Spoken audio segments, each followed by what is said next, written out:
lebih saling melengkapi dan seterusnya. Melihat catatan di WhatsApp yang saya terima ada 24, tapi sore hari ini baru 15, jadi tapi berangsur-angsur saja, tidak perlu tergantung pada jumlah. Justru saya ingin mengetahui apa yang sudah dibahas di sesi sebelumnya, supaya nanti ini berkemali ya, nyambung dengan apa yang dibahas pada sore hari ini. Saya ingin memastikan saja barangkali Pak Anjar ya, karena Pak Anjar di sini yang paling gede gambarnya saya kelihatan di sini, maka saya tanya Pak Anjar duluan saja dia. Sebelum kita beranjak pada hal yang lebih teknis, saya ingin mendapatkan informasi menurut Pak Anjar, mengapa kita para pendidik harus melakukan penelitian? Mengapa Pak? Untuk meningkatkan kompetensi kita Pak, salah satunya mungkin itu. Ya, mengapa harus meningkatkan kompetensi Pak Anjar? Supaya contohnya kalau kita sebagai pendidik supaya lebih baik lagi dalam menjalankan tugas pokok kita. Gitu, Pak. Oke, baik, kita pindah ke Bu Maimunah ya. Bu Maimunah, mengapa Ibu kita semua melakukan penelitian? Menurut saya sih Pak ya, kan kita selama mengajar itu kan mungkin bisa merasakan apa sih permasalahan-permasalahan yang kita alami di dalam kelas yang kita ajarkan, kendala-kendala. Nah, mungkin berangkat dari situ kita ini ingin membuat perbaikan-perbaikan. Nah, dari situlah kita mungkin perlu melaksanakan penelitian untuk memperbaiki kekurangan-kekurangan yang mungkin terjadi di kelas kita sehingga ada peningkatan gitu nah Pak, menurut saya. Oke, baik. Sekarang kita pindah ke Pak Rahmat Hidayat ya Pak. Nah, tadi disampaikan oleh Bu Maimunah bahwa tadi ingin meningkatkan kualitas dan seterusnya. Sesungguhnya kalau penelitian dilakukan itu jika apa ada apa sebetulnya? Baik Pak, terima kasih. Kalau menurut Rahmat sendiri, penelitian itu dilakukan bermula kan dari ada masalah Pak.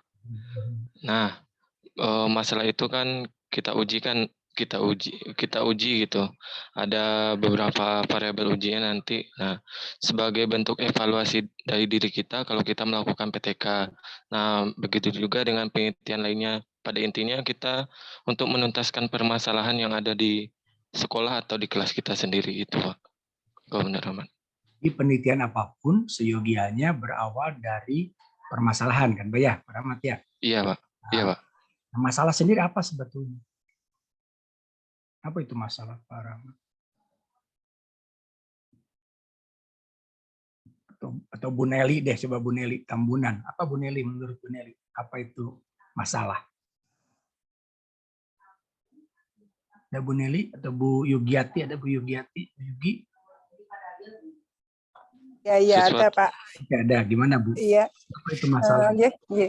Kalau masalah menurut saya ya sesuatu yang menjadikan, misalnya kalau untuk guru pembelajaran menjadi tujuan pembelajaran tidak tercapai, itu bisa dimunculkan karena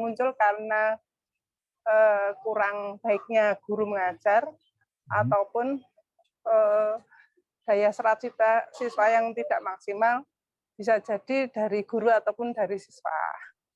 Mungkin begitu Bapak. Ya. Nah, jadi tadi sudah sedikit saya punya gambaran seberapa jauh Pak Ibu terkait dengan penelitian. Ya. Tadi disampaikan oleh Pak Rahmat, juga Pak Anjar, bahwa penelitian itu dilakukan jika ada masalah.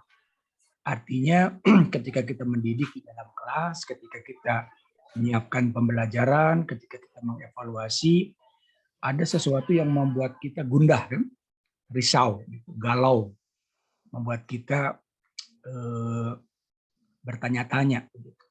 Artinya penelitian ini dilakukan ketika ada sesuatu yang mengganjal di hati kita.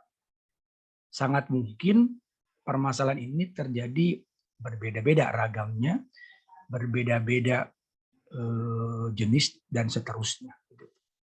Jadi penelitian tidak dilakukan kalau tidak perlu dilakukan jika tidak ada sesuatu yang membuat kita risau, membuat kita galau, membuat kita berpikir tentang pertanyaan-pertanyaan yang banyak terkait dengan pembelajaran yang mungkin belum maksimal hasilnya, belum optimal prosesnya, dan seterusnya. Disampaikan, penelitian dilakukan jika ada masalah. Nah, masalah tadi disampaikan juga oleh salah seorang teman kita adalah apa tadi? Kata tadi siapa yang saya di sini? Sesuatu yang tidak sesuai dengan harapan. Dibandingkan dengan harapan dibandingkan dengan apa, Pak? Harapan dibandingkan dengan apa, Pak? Kenyataan, Pak. Kenyataan. Jadi artinya ada gap, ada kesenjangan di antara harapan dengan kenyataan. Artinya ketika harapan kita tercapai, ya nggak usah penelitian. Ketika nilai anak-anak kita bagus, ketika prosesnya berlangsung mulus, anak-anak senang dan sebagainya, tidak perlu melakukan penelitian. Jadi penelitian sesungguhnya kalau terjadi sesuatu, ya kesenjangan lah, gap gitu ya. Jadi di antara harapan dan kenyataan. Jadi ini dilakukan ketika ada permasalahan. Jadi kalau Bapak Ibu tidak ada masalah, baik-baik saja, nggak usah PTK itu. Ngapain juga melakukan penelitian, ya? Jadi itu sekiranya poin kuncinya harus dipastikan betul ketika kita menemukan berbagai permasalahan dalam kelas. Tetapi kalau tadi disebutkan ada seorang guru yang tidak pernah melakukan penelitian karena tidak ada masalah di kelasnya, rasanya kebangetan. Betapa di kelas ini sebetulnya bukan hanya puluhan, mungkin ratusan permasalahan yang muncul. Jadi kelahiran sebuah penelitian, diadakannya penelitian karena adanya tadi ya kesenjangan tadi. Dan kita ingin meminimalkan kesenjangan atau paling tidak mengurangi, ya syukur-syukur bisa hilang gitu ya. Jadi kalau ada barang 100.000 di kantong ada 40.000 berarti ada kesenjangan 60.000. Harapannya 100-nya terpenuhi. Nah, kembali pada yang tadi disampaikan, ini sedang kita bahas PTK. Sesungguhnya kalau tadi berbicara dengan permasalahan, apakah hanya dengan PTK penyelesaiannya? Bu Erni gimana menurut Bu Erni? Enggak, Pak. Nah, kayak tadi ada siapa? Ada menyebutkan bukan hanya dengan PTK. Lalu pertanyaannya kenapa mesti PTK? Coba menurut Pak Ismen apa? Pak Ismen apa? Kenapa harus PTK, Pak? Supaya nyambung dengan materi sebelumnya nih. Saya ingin memastikan. Ada Pak Isman? Atau Pak Arizal? Pak Arizal gimana Pak Arizal? Kenapa mesti PTK?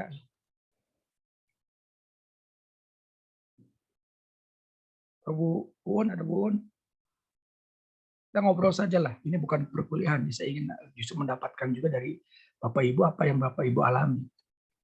Jadi kalau berbicara tentang pentingnya penelitian, sesungguhnya tidak hanya PTK. Jadi Bapak Ibu bisa melakukan research and development, bisa melakukan eksperimen, bisa. Artinya Bapak Ibu kalau selama itu galau bisa diselesaikan dengan berbagai cara, ya lakukan begitu. Jadi saya kira PTK bukan satu-satunya cara jitu yang menyelesaikan permasalahan di kelas. Jadi kalau bagi saya whatever, apapun begitu pengalaman penelitiannya tidak harus PTK, apapun. Karena bisa jadi potensi-potensi yang Bapak Ibu miliki bisa menjadikan penelitian yang bernas, yang hebat, yang bagus, yang bisa dimanfaatkan oleh orang banyak. Nah pertanyaannya, kenapa mesti PTK? Kan seperti ada kecenderungan kalau guru itu PTK.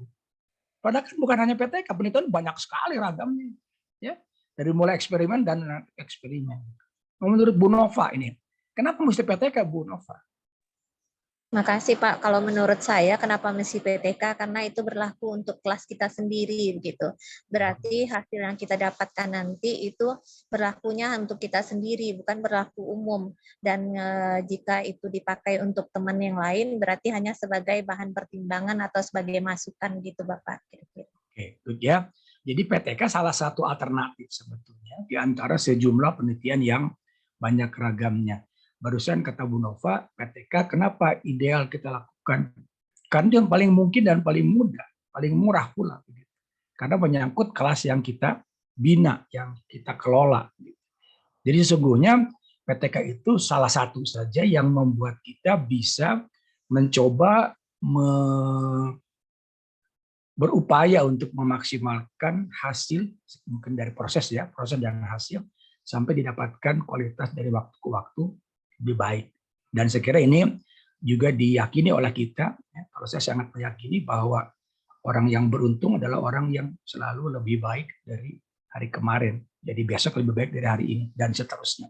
Karena ini sifatnya perbaikan, Refleksi berarti memastikan bahwa kita senantiasa bercermin diri kan begitu. Jadi sebetulnya PTK itu salah satu upaya untuk memastikan upaya kita menjadikan pembelajaran kita, perencanaan kita, evaluasi kita menjadi semakin baik dan baik. Nah, pertanyaan lainnya, apakah refleksi hanya dengan PTK? Nanti maksud saya akan tiba pada instrumen. Apakah hanya PTK? Bisa tidak kita berupaya untuk memastikan perbaikan itu dilakukan, tapi tidak dengan PTK? Menurut Bu Widya gimana Bu Widya? Halo Bu Widya? Atau Bu Uun? Ada Bu Uun? Silakan Bu Uun. Atau Bu Nelly, ada Bu Nelly? Hadir Bapak. Silakan Bu. Ada nggak ikhtiar lain yang bisa kita jadikan sebagai cara kita untuk memaksimalkan proses pembelajaran, mengoptimalkan hasil dan seterusnya? Kalau secara pengalaman, kemungkinan memang bisa sebenarnya. Saya sendiri juga lebih sering ketika di kelas itu menggunakan penelitian yang kualitatif, bukan PTK Bapak, lebih ke analisa terlebih dahulu. Cuman kenapa PTK ini jadi solusi yang selalu dipilih pertama oleh guru di kelas, karena persiapan penelitiannya itu lebih tersedia Bapak. Kalau misalnya pengembangan atau eksperimen kan harus ada treatment di awal yang harus dikerjakan terlebih dahulu. Memastikan kelasnya homogen lah, memastikan kita punya kelas lain sebagai pembanding dan lain-lain begitu Bapak. Makanya mungkin PTK memang paling ideal. Tapi penelitian yang lain juga bisa. Hanya ada beberapa treatment di awal, persiapan di awal yang lebih banyak dibandingkan PTK. Begitu mungkin Bapak. Mohon diarahkan. Ibu menyebutkan ya, Ibu seringkali melakukan penelitian analisis, bukan kualitatif. Kalau PTK itu kualitatif atau bukan? Kalau PTK itu kalau begitu bukan kualitatif. Kalau PTK bukan cenderung kualitatif ya Pak ya, karena nanti hasilnya cenderung ke menganalisa lebih detail lagi setiap anaknya di kelas. Kita sedikit pertajam, dikontraskan. Ini kuanti atau kuali sebetulnya, ya. Nah, kaitan dengan yang tadi betul kata Ibu bahwa classroom action research itu yang paling mungkin karena kelas kita. Ya, tadi Ibu Nova mengatakan bahwa nanti bermanfaat ya silakan saja untuk yang lain, tetapi tidak dalam konteks untuk dibuat generalisasi. Artinya seyogianya PTK itu sebagai kebutuhan, bukan semata-mata karena untuk mendapatkan katakanlah sebenarnya dari beberapa yang saya baca itu di flyernya ada tentang kenaikan pangkat lah begitu. Jadi saya kira kenaikan pangkat itu sebagai imbas saja kan. Karena PTK menjadi kebutuhan kelas kita ingin hidup lebih baik dan seterusnya, maka PTK menjadi pekerjaan yang terintegrasi dengan pekerjaan kita mengajar. Jadi artinya PTK itu sebetulnya tidak serta-merta menjadi pekerjaan tambahan, melakukan penelitian dalam arti disengaja ya, karena itu bagian dari pembelajaran sesungguhnya. Jadi dia melekat pada pembelajaran. Jadi ini paling memungkinkan karena menjadi tugas kita. Karena apa? Karena ingin lebih baik dan seterusnya. Maka PTK yang paling memungkinkan. Bahwa nanti ini hasilnya dapat dimanfaatkan orang lain, itu barangkali imbas, ya, dampak. Bahwa ini dapat dibuat untuk kenaikan pangkat juga barangkali sebagai imbas. Untuk memastikan bahwa sesungguhnya tujuannya kita ingin proses dan hasil pembelajaran lebih baik lagi. Nah, saya kira itu sebagai pengantar untuk memastikan di mana Bapak Ibu berada, begitu ya. Baik, saya akan masuk dari sini. Ini kebetulan ada beberapa hari ini saya ada kegiatan lain, jadi belum sempat saya jadikan PowerPoint ya. Saya dari sini saja malam. Bapak Ibu tidak perlu menunggu sampai selesai, boleh kapan saja bertanya, menyampaikan, berkomentar, ya bahkan berbeda pendapat dengan saya tidak apa-apa, boleh saja begitu. Oke, bentar. Ini kita dari sini. Ya. Saya ingin memperluas pemahaman kita tentang PTK. Jadi PTK sesungguhnya tadi konteksnya adalah memperbaiki proses pembelajaran karena ada kesenjangan. Pertanyaan hal lain yang relevan saya coba dari sini.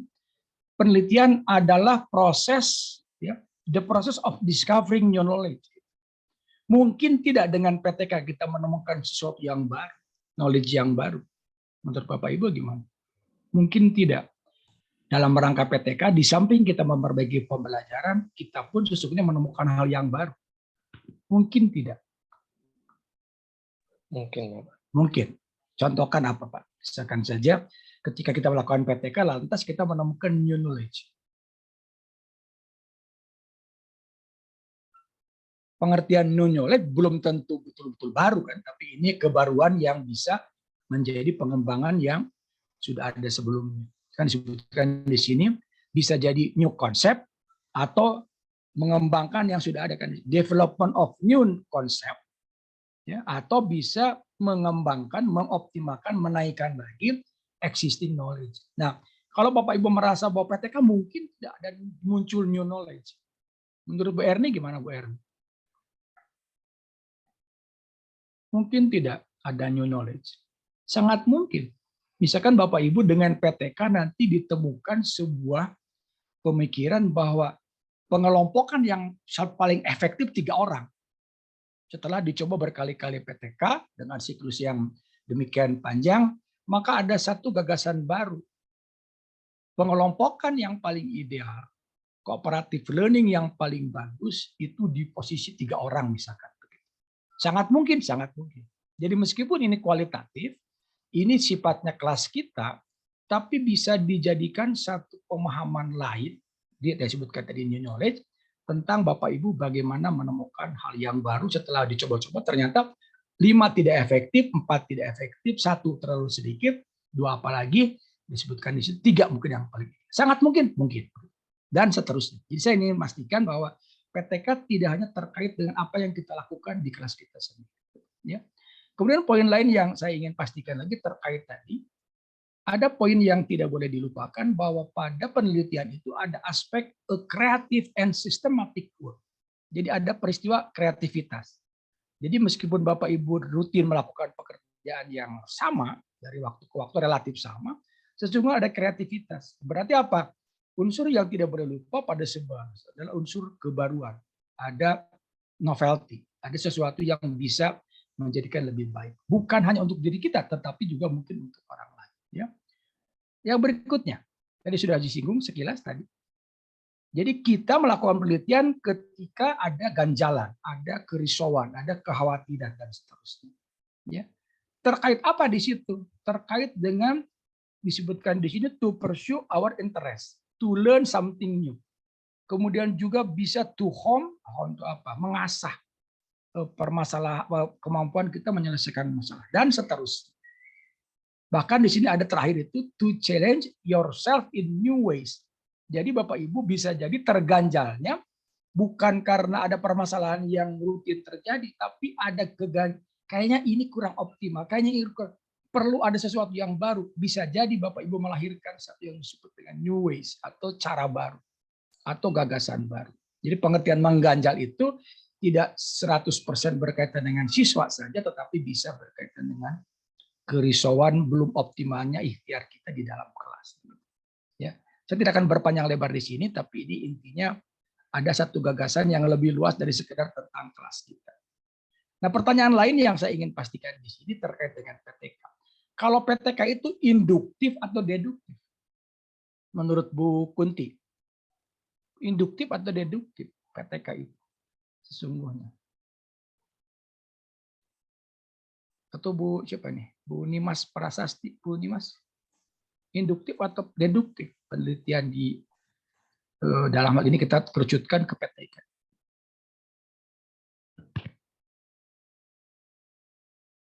Ada yang ingin berkomentar?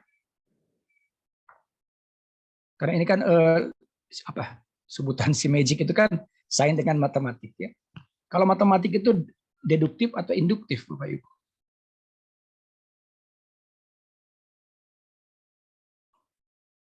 Deduktif, Pak. Deduktif. Kalau sains?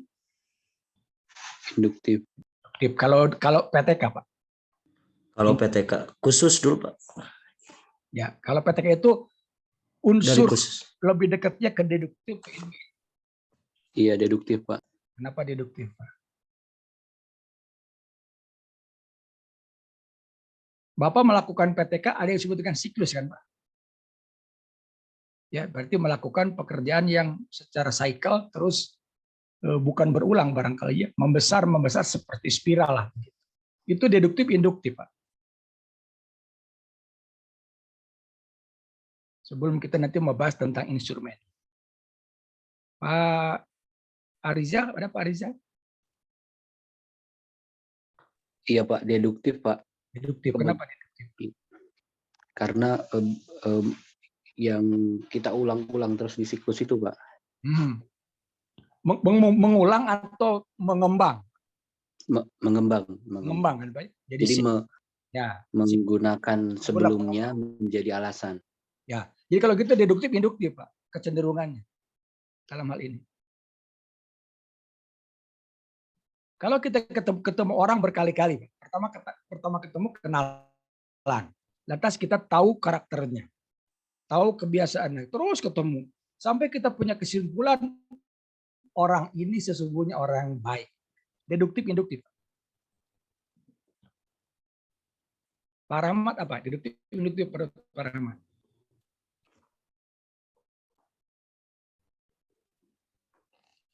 Pak Anjar, gimana Pak Anjar? Deduktif mungkin.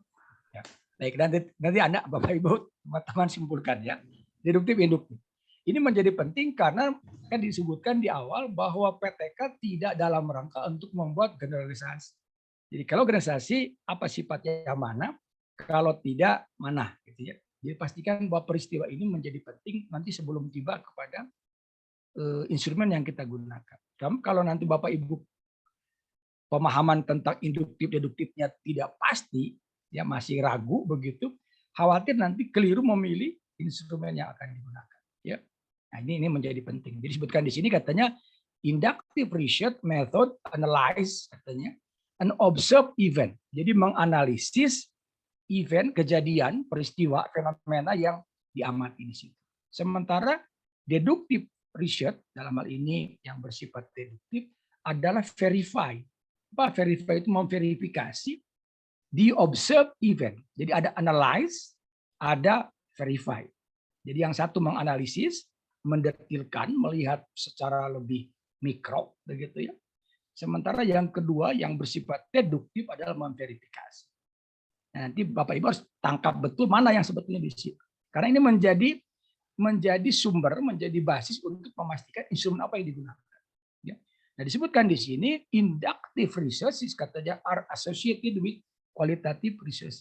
Jadi penelitian yang bersifat induktif lazimnya disebut sebagai penelitian kualitatif. Sementara yang deduktif, ya teorema, apa namanya dalil dan sebagainya, hukum begitu, itu adalah penelitian yang bersifat deduktif. Ya, ini pastikan betul. Nah, nanti Bapak Ibu memastikan setelah tahu bahwa ini induktif lebih cenderungnya mana atau deduktif lebih cenderung mana. Nanti kita pastikan di sini. Nah, baikkan di sini sedikit review apa yang sudah dibahas barangkali di pertemuan sebelumnya. Katanya penelitian tindakan kelas adalah sebuah reflektif, sebuah proses reflektif. Menurut Pak Isman, apa arti reflektif, Pak? Apa arti reflektif, Pak? Mikrofonnya masih di mute. Apa arti reflektif? Halo? Ya Pak. Arti reflektif. Untuk mengkoreksi, juga untuk mengevaluasi apa yang proses dalam.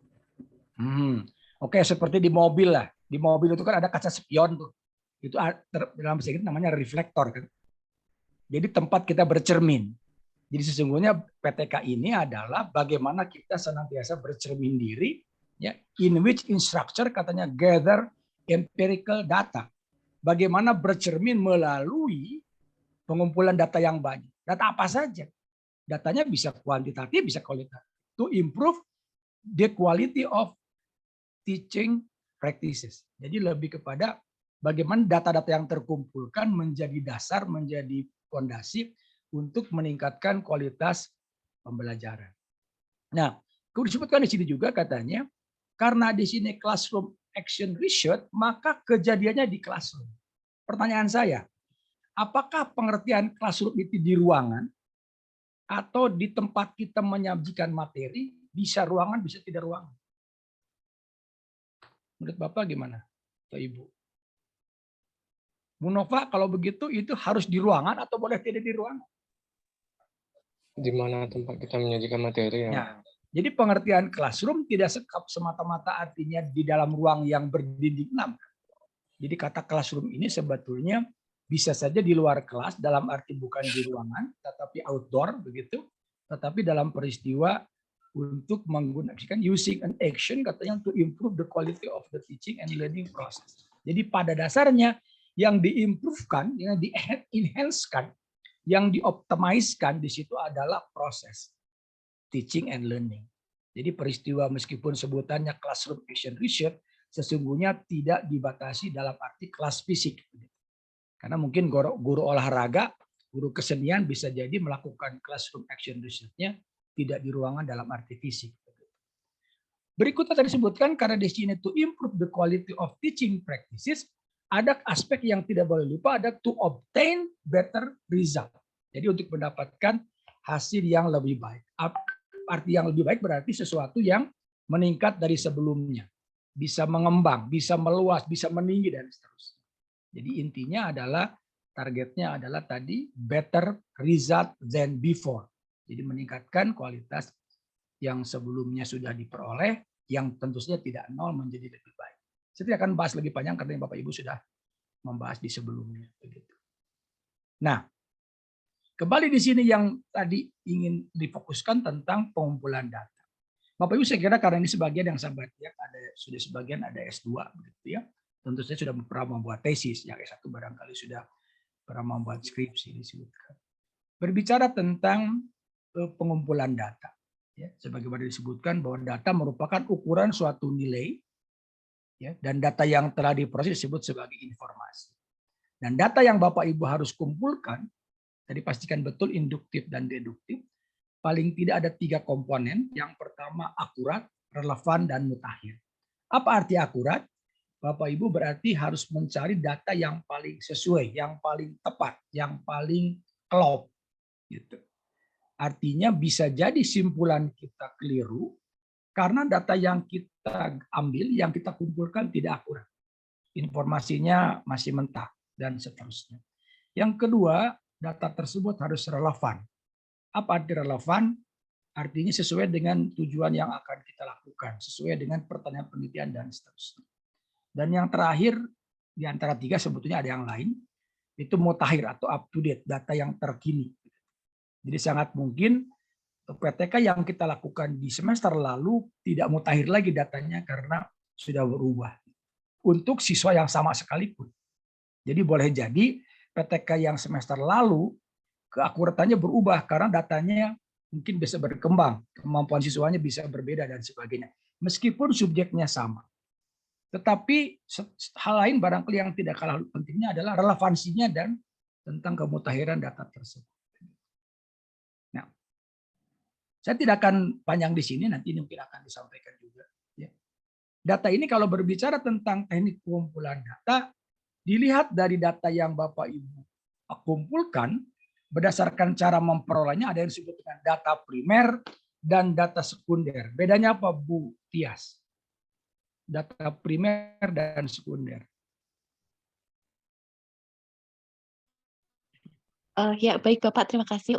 Bedanya kalau data primer itu apa namanya, penelitinya itu langsung mengambil dari sumber pertama ya. Katakanlah kita ingin tahu prestasinya murid. Nah itu kita langsung apa namanya, ngambil datanya langsung dari murid Bapak. Nah kalau data sekunder itu berarti secara tidak langsung. Iya. Nah kalau Kira-kira begitu PTK, bukan ya Pak ya? kalau PTK menurut Ibu, data primer atau sekunder dalam PTK? Kalau PTK primer Bapak. Primer. Sepertinya ya. Oke, Iya. baik. Mungkin tidak Bu, ketika kita mengambil data, kita memerlukan informasi lain yang tidak kita cari sendiri. Tentu itu sangat memungkinkan sekali ya Pak ya. Ini karena mungkin di balik prestasi itu katakanlah mungkin berkaitan juga dengan motivasi anak-anak belajar. Mungkin ya Pak ya. Ya. Itu nggih. Dan Ibu mendapatkan motivasi, mendapatkan kemampuan psikologi siswa itu dari mana? Mungkin bisa didapat dari angket atau form Pak, lalu bisa juga dengan interview dengan siswa mungkin. Ya, tapi kalau tadi Ibu angket dan interview berarti data primer ya Bu ya. Oh iya benar, iya sih Pak, benar data primer ya. Maaf Pak.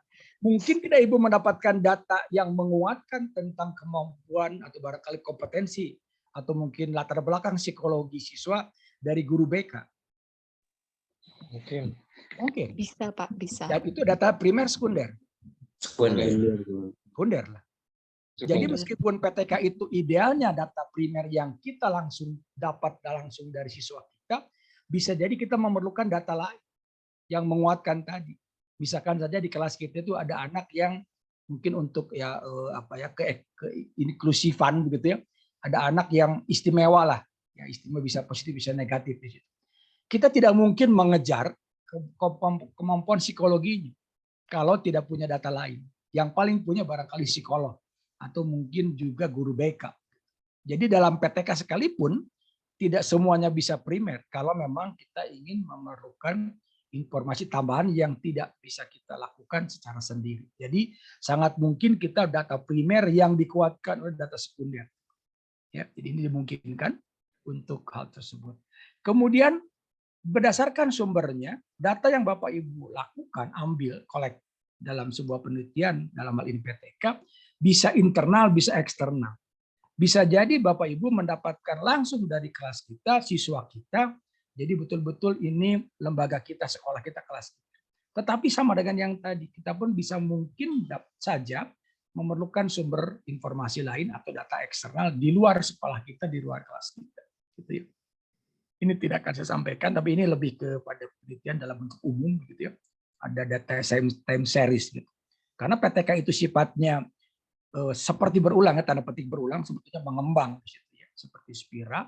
Itu sangat mungkin Bapak Ibu mengumpulkan data dengan data yang bersifat time series dari waktu ke waktu.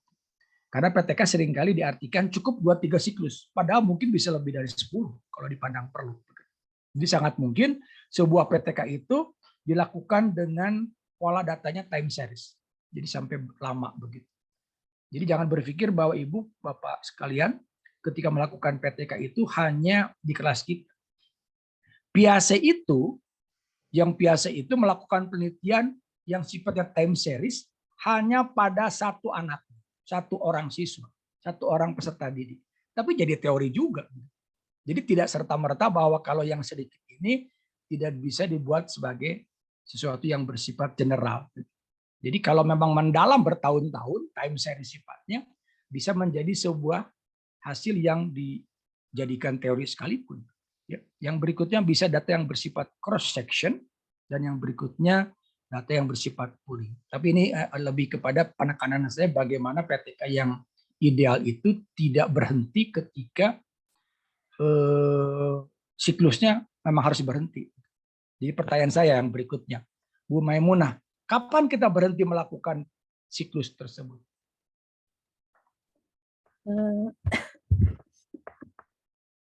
Ketika kita merasa sudah cukup, Pak. Cukup. Jadi kalau itu berapa siklus? Kalau setahu saya sih minimal 2 siklus mungkin. Tapi tidak menutup kemungkinan bisa lebih dari itu. Tapi kalau terlalu lama juga kayaknya enggak ini. Ya, artinya secara teknis sebetulnya PTK kan tidak ada ujung siklusnya kan, sebetulnya berapa. Yeah. Sama dengan berobat ke dokter kan, dokter pun sebenarnya PTK. Ya, pola dengan PTK kan. Ketika kita ditanya dan sebagainya, lantas habiskan obat ini dan kembali kalau ada yang masih kerasa dan seterusnya. Sebetulnya kan sedang mencoba juga treatment itu. Sedang mencoba apa yang kita lakukan. Jadi artinya PTK itu serupa dengan yang tadi. Meskipun tadi disebutkan tidak ada ujungnya, kata Ibu tadi bisa bosan dan sebagainya. Tapi artinya sepanjang belum ditemukan gagasan yang real tentang perbaikan tersebut, tidak perlu diberhentikan. Ya, oke. Nah, ketika teknik di sini, ya, pertanyaan saya, mungkin tidak dalam PTK ada teknik pengumpulan datanya bersifat teknik tes dan non-tes. Menurut Bu Nimas Prasasti, mungkin tidak dalam peristiwa kegiatan PTK ada teknik pengumpulan data yang bersifat teknik tes dan teknik non-tes.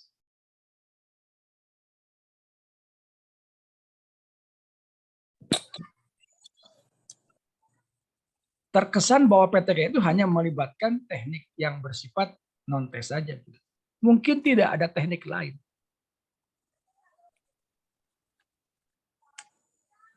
Ini Bu Rahma sampai jam berapa ini kita ini? Kalau lihat dari waktu. sampai jam 6 sampai terakhir, Pak. Penyampaian materi. Wita ini. Oh iya, jam 5 WIB berarti, Pak. Baik, gitu ya. Nah, jadi dari sini nanti Bapak Ibu lah sebetulnya mengembangkan. Saya hanya memberikan trigger dulu saja. Nah, pertanyaannya, apa bedanya teknik pengumpulan data dengan instrumen pengumpulan data? Menurut Pak Rahmat, apa bedanya, Pak Rahmat? Itu sebetulnya apa sih? Gitu. Yang satu teknik pengumpulan data, yang satu instrumen pengumpulan data.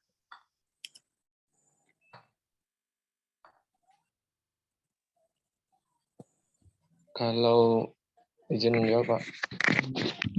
Kalau instrumen tuh alatnya, Pak. Kalau kayak ada angket kayak gitu, Pak. Itu instrumennya kayak gitu, Pak. Kalau teknik? Teknik apa, Pak? Kalau teknik itu kan kayak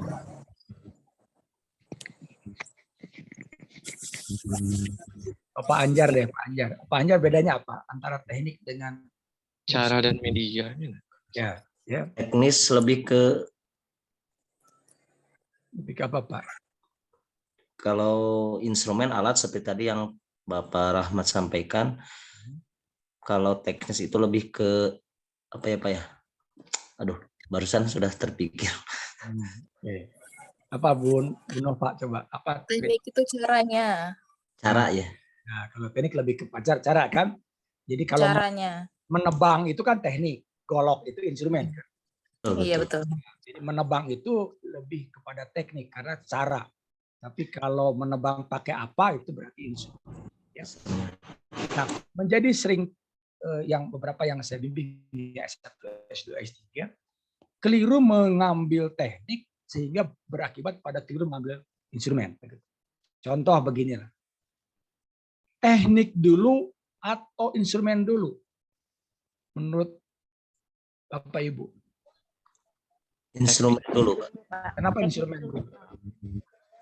Teknik dulu. Teknik dulu, Kalau Pak. saya teknik dulu, Pak. Nanti Teknik baru dulu, Pak. Pak. Nah, Teknik dulu aja, Pak. ini kan benar salah soalnya cuma A dan B kan? Iya. Teknik dulu, Pak. Oke. Artinya setelah kita berbicara tentang rancangan penelitian, kita menemukan atau merumuskan masalah, lantas kita mengerucutkan menjadi pertanyaan penelitian. Akan ketahuan data jenis apa yang kita perlukan. Berarti kalau gitu teknik dulu atau instrumen dulu, golok dulu atau nebang dulu. Teknik dulu. Golok dulu, Pak. Ya, Teknik dulu, Pak. teknik dulu lah. Jadi kalau ada dalam penelitian sering memunculkan instrumen baru teknik, menurut saya tertukar. Karena kalau pohonnya gede, berarti tekniknya masih ditebang, dipotong, tapi pasti instrumen jadi gergaji dong, tidak golok. Iya. Tapi kalau nanti pohonnya segede kelingking, berarti nanti instrumennya tidak golok, cukup dipotek aja kan. Jadi teknik mendahului instrumen kalau menurut saya. Oleh karena itu, ketika Bapak Ibu merumuskan permasalahan hingga menentukan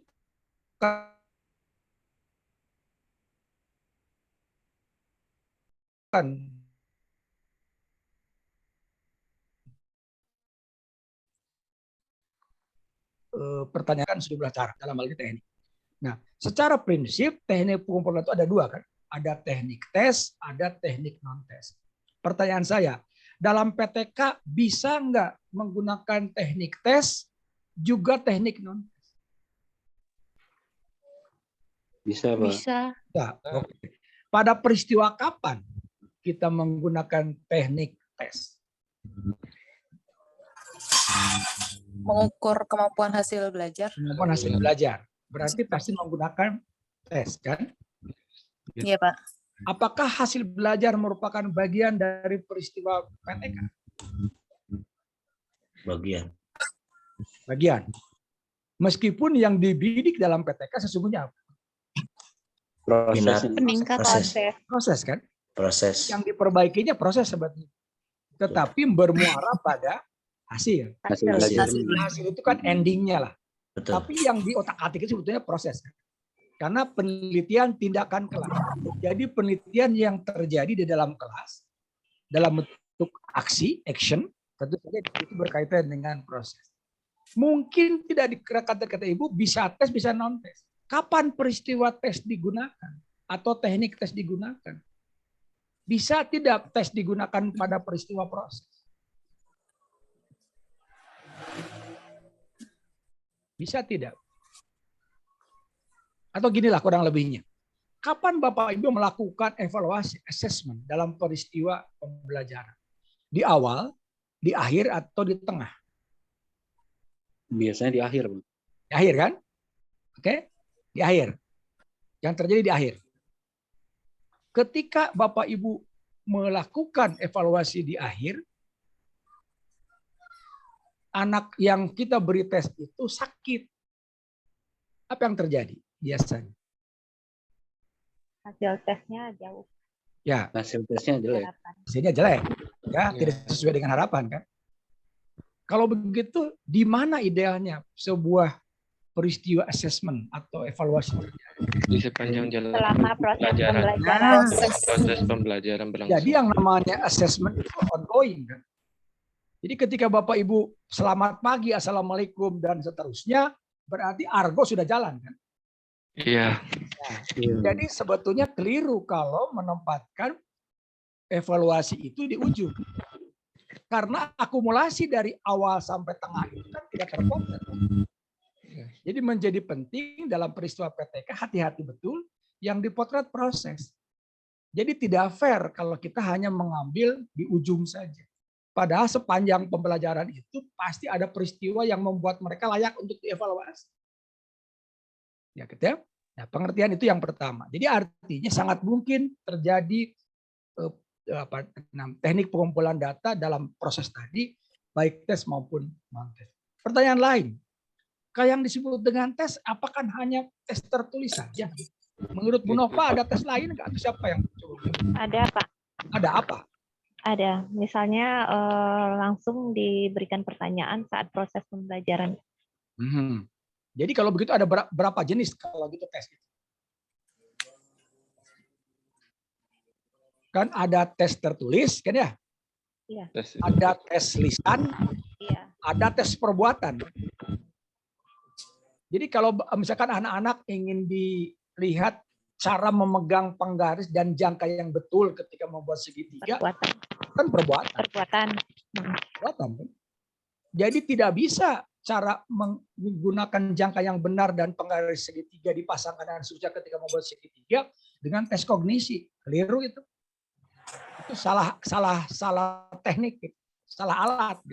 Jadi yang karena kalau ditanya, kamu tahu nggak cara menggunakan penggaris dengan jangka yang benar ketika membuat segitiga? Dia cerita, dituliskan benar itu. Tapi kalau dipraktekkan belum tentu benar.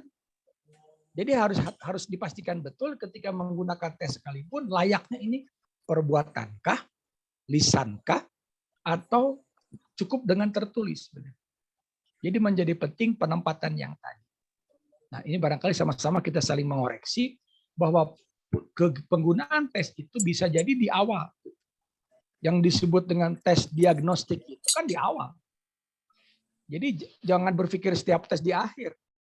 Coba kalau Pak Rahmat, kapan tes diagnostik dilakukan? Di awal, di akhir, atau di tengah? Di tes diagnostik di awal, Pak. Di awal. Untuk apa gunanya Pak Rahmat?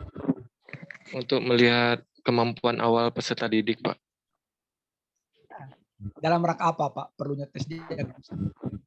Sebagai prasyarat untuk maju ke materi yang akan dipelajari, Pak. Ya. Kan itu kan analog dengan persepsi ya. Memastikan di mana siswa berada. Kan ketika kita ke dokter juga tidak tiba-tiba selamat malam dok, bapak jantung, kan tidak.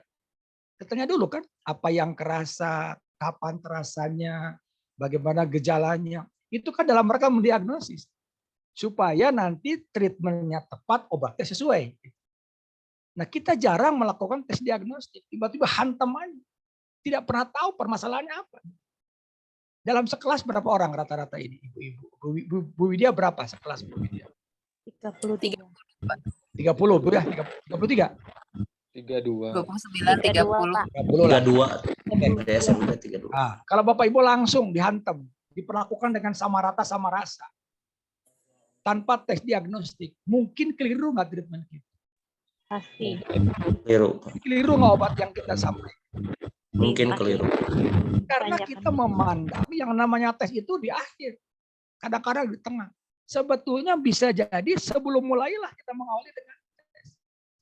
Apakah itu bisa jadi PTK? Sangat bisa. Jadi untuk memastikan penyakitnya apa. Boleh jadi ada 30 penyakit di kelas kita, tapi diberi obat yang sama, puyer semuanya itu.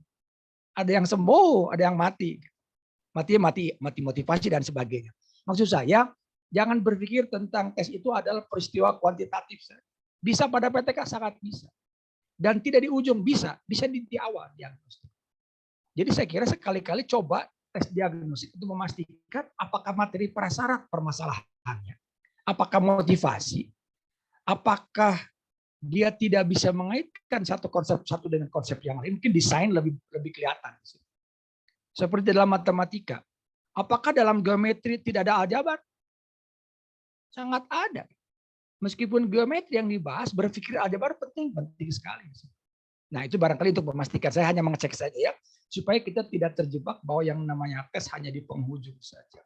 Dari samping ada kalau ada pertanyaan tidak perlu menunggu. Iya. Tapi ya maaf Pak, tapi ya yang sekarang ada tes sumatif itu di akhir Pak. Ya. Di kurikulum sekarang tes sumatifnya di akhir, meskipun kita punya tes formatif ya, tetapi untuk jadi nilai raport itu sekarang itu fullnya diambilnya dari sumatif, gimana tuh Pak? Oke, sekarang saya tanya ke Bapak, bedanya apa Pak tes formatif dengan tes sumatif? Ya kalau formatif kan di proses ya, on proses ya, ongoing bahasanya. Nah kalau sumatif kan di akhir materi, bahasanya di akhir lingkup materi yang kita ajarkan itu kita teskan. Nah, dan itu yang dijadikan nilai di rapot itu sumatif. Oke, baik. Nah, kata formatif dan sumatif itu dua hal yang berbeda ya. Jadi kata formatif itu form, bentuk. Jadi kalau kita ingin memastikan siswa peserta didik kita itu terbentuk, misalkan kemampuan dalam katakanlah dimensi 3 begitu, maka tes formatif yang cocok. Jadi karena form itu bentuk. Sementara tes sumatif itu sum itu kan jumlah. Jadi tes sumatif itu adalah jumlah dari tes formatif. Jadi tes formatif yang dijumlahkan itu menjadi tes sumatif. Makanya sum itu kan jumlah, menunjukkan bahwa itu dari sejumlah materi yang diformatifkan. Nah, tetapi maksud saya, sebelum tiba pada tes formatif dan tes sumatif, alangkah idealnya kalau kita melakukan tes diagnostik dulu untuk memastikan di mana permasalahan yang terjadi. Kali kan kita menyeragamkan yang beragam, tentu itu fatal.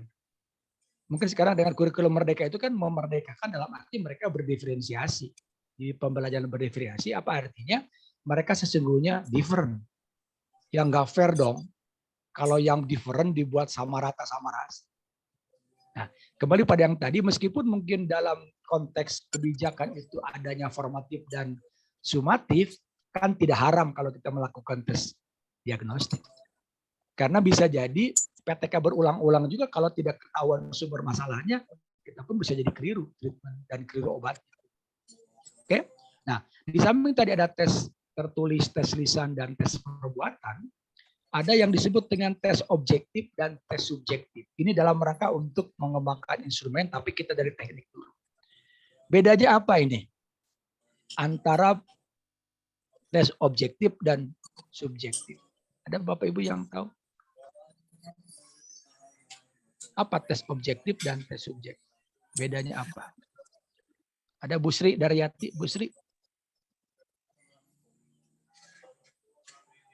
Apa bedanya tes objektif dan subjektif? Atau yang bagaimana deh tes objektif itu dan bagaimana tes subjektif itu?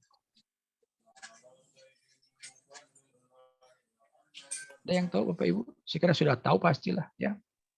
Pak Ariza ada, Bu Kunti, Bu Nelly. Apa tes objektif dan apa tes subjektif? Kalau pilihan ganda Bapak Ibu, tes objektif, tes subjektif. Objektif. Objektif. Kenapa objektif? Oh, Pak Joko. Oke, silakan. Pak Joko, ada yang ingin nyampaikan, Pak? Terima kasih Pak atas waktunya. Silakan. Mungkin saya mencoba kalau tes objektif itu tes yang pertanyaannya bersifat tertutup. Sedangkan kalau yang subjektif itu suatu tes yang pertanyaannya bisa terbuka. Jadi siswa bisa menjawab sesuai dengan pemahaman, persepsi dia terhadap pelajaran yang kita sampaikan. Oke, baik. Bapak, Pak, tes pilihan ganda itu objektif, subjektif? Karena dia bersifat tertutup, berarti ya termasuk objektif, Pak. Objektif. Bapak percaya itu objektif? Menurut saya sesungguhnya pilihan ganda tes subjektif. Kenapa subjektif, Pak? Bapak pernah menemukan ada anak yang asal nembak benar? Iya. Kalau nembak benar berarti apa? Objektif dong. Beruntung kan? Dia dari kiri dapat 2, di kanan 2, belakang 2, dapat 6, dia benar. Berarti apa? Pilihan ganda. Objektif dong. Kalau benar salah, Bapak Ibu, benar salah. Subjektif, objektif. Subjektif lah. Ada anak yang iseng milih B semua, ada yang benar pasti. Karena dia nggak belajar tuh. Berarti sesungguhnya yang mana objektif, mana subjektif. Pilihan ganda itu subjektif. Secara tes. Singkat ya, objektif. Nah, apa artinya? Sepanjang tidak bisa membedakan mana yang paham, sesungguhnya dia subjektif. Kalau begitu mana yang objektif? Uraian pilihan ganda. Uraian. Kenapa uraian objektif? Karena kita bisa tahu dia paham atau enggak tentang. Iya. Hanya yang paham yang bisa ngisi itu. Berarti apa? Objektif dong. Nah, tetapi dari aspek memeriksa, benar pilihan ganda itu kan dilubangi aja, plok langsung. Jadi sesungguhnya tesnya itu objektif itu yang pilihan ganda atau yang esai, yang uraian. Ya Bu Nova apa uraian? Uraian kan Bu ya? Iyalah. Jadi hanya anak yang paham yang bisa ngisi. Tetapi kalau meriksanya benar, ya bapak-bapak yang merokok kan tinggal pakai rokok kertasnya ya dilubangi, lantas diceplok gitu kan di situ. Maka meriksanya objektif, pasti ketahuan A dan B. Tidak ada setengah A, tidak ada setengah C lah. Nah, kembali pada yang tadi. Jadi sesungguhnya Bapak Ibu kalau ingin objektif, kalau ingin melihat kemampuan, melihat kompetensi, melihat proses dan seterusnya, bagi yang sains maupun matematika, berikan soal uraian. Bahwa nanti meriksanya menjadi subjektif, iya. Kan beda-beda tahapannya, kalimatnya, dan sebagainya. Sebuah pengertian mungkin gak Bu Nova, beda-beda kalimat siswa. Mungkin kan? Mungkin. Iya kan? Dalam matematika mungkin gak definisi B antara A dan B. Sangat mungkin. Jadi artinya objektif dan subjektif itu dari cara mengerjakan lebih objektif uraian. Yang pilihan uraian singkat pun sebetulnya mungkin ada unsur subjektifnya, kan mengira-ngira. Beda dengan ngisi beneran kan dari awal. Ya. Nah, tetapi mungkin lebih baik daripada tadi benar salah atau pilihan ganda. Baik kompleks maupun pilihan ganda biasa. Karena bisa ada kemungkinan yang tidak paham pun menjawab benar. Tetapi dalam aspek memeriksanya, betul, yang pilihan ganda dan benar salah itu objektif dalam aspek memeriksa. Uraian itu subjektif dalam memeriksa. Gitu. Nah, kaitan dengan yang tadi peristiwa kegiatan PTK di dalam kelas. Kalau tidak teknik tes, teknik non tes. Ya. Pertanyaan saya sebelum masuk ke non tes, menurut Pak Joko, kalau tes itu kuantitatif, kualitatif. Tes itu kuantitatif, kualitatif. Kalau teknik tes sih bisa kualitatif, bisa kuantitatif, Pak. Tergantung apa atau persoalan yang kita tanyakan ke siswa. Oke, baik. Bapak berikan contoh. Tes tapi kualitatif. Biasanya kalau kualitatif, biasanya tentang pemahaman siswa terhadap materi yang kita sampaikan. Di akhir ataupun hasil penerapan mereka kita refleksikan. Sedangkan kalau yang kualitatif biasanya seperti perhitungan soal-soal ataupun instrumen berupa soal yang perhitungan, sehingga anak akan menghitungnya. Berupa kualitatif seperti itu, Pak. Coba berikan sebuah contoh, Pak. Berikan sebuah contoh tes tapi kualitatif. Contoh seperti kita mengajar matematika materi persamaan kuadrat lah.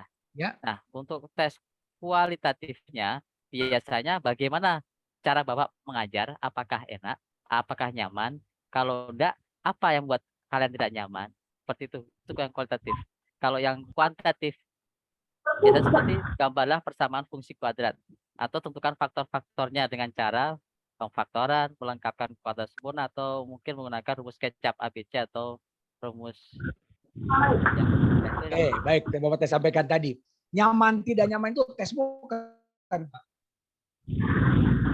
Nyaman dan nyaman memang kalau diukur susah, Pak. Tapi kan dalam bentuk angket ataupun pertanyaan kan bisa ada seperti kita buat angket Likert yang apa ya, terstruktur itu kan.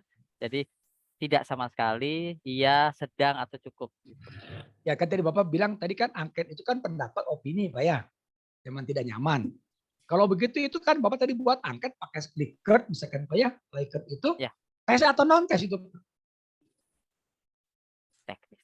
Oh iya ya. Non tes, Ya, angket non tes. Jadi itu sebetulnya angket itu adalah kualitatif sesungguhnya itu Pak. Ya Pak ya. Tapi dia dikonversi dengan skala kan. Ya kalakan 1 sampai 5, 1 sampai 10 begitu. Sesungguhnya angket itu adalah kualitatif. Kan nyaman tidak nyaman, suka tidak suka itu kan kualitatif. Maka dikonversi dulu menjadi bentuk skala. Jadi kuantitatif. Tapi tetap bukan tes itu, tetap aja itu non tes kan. Oke, baik ya. Nah, sekarang kita tiba ke teknik yang lawannya dari tes, itu non tes. Di antara di sini yang sudah saya sebutkan di sini, tes ya non tesnya, observasi, wawancara, angket, dan studi dokumen. Mana yang paling layak dilakukan ketika kita melakukan PTK?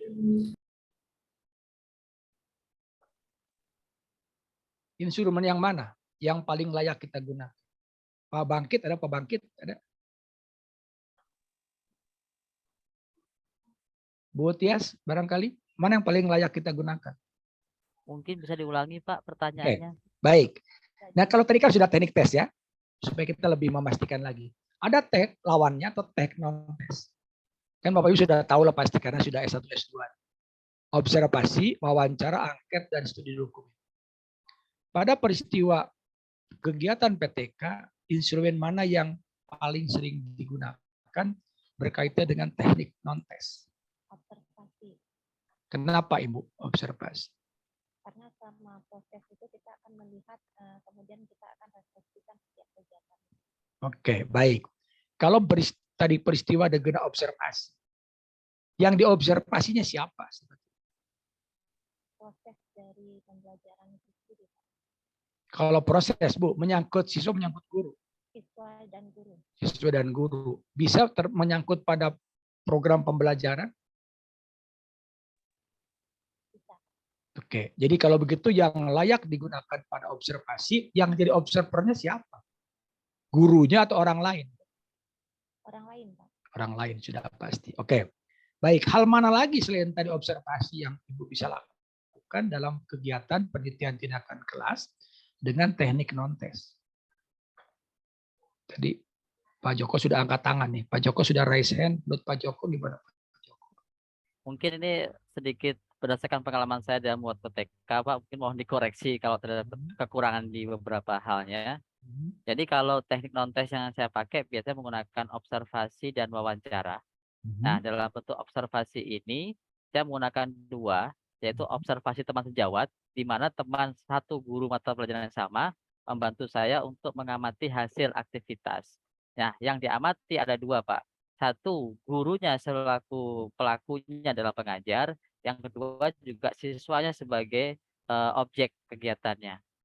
Selain observasi guru dan siswa, kami juga mengadakan wawancara. Nah, wawancara ini biasanya dilaksanakan sebelum dan sesudah. Nah, sebelum tuh, maaf mohon saya terlambat, tadi ada tes yang namanya tes diagnostik ya kalau nggak salah. Nah, hasil tes diagnostik ini pasti akan mengumpulkan data. Data itu kalaupun ada yang hyper lebih atau kurang, maka dites wawancara ini untuk mengetahui. untuk melakukan kegiatan berikutnya atau treatment atau tindakan di siklusnya. Setelah itu wawancara sudah kegiatan.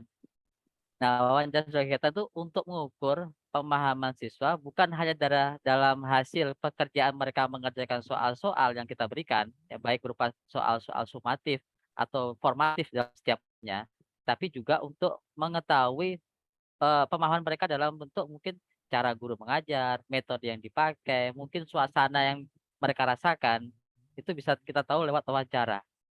Terus kemudian saya belum pernah memakai studi dokumen, walaupun nanti mungkin kita akan tunjukkan hasil pekerjaan mereka dalam bentuk dokumen, hasil pekerjaan soal Pak ya, entah dalam soal uraian atau soal PG.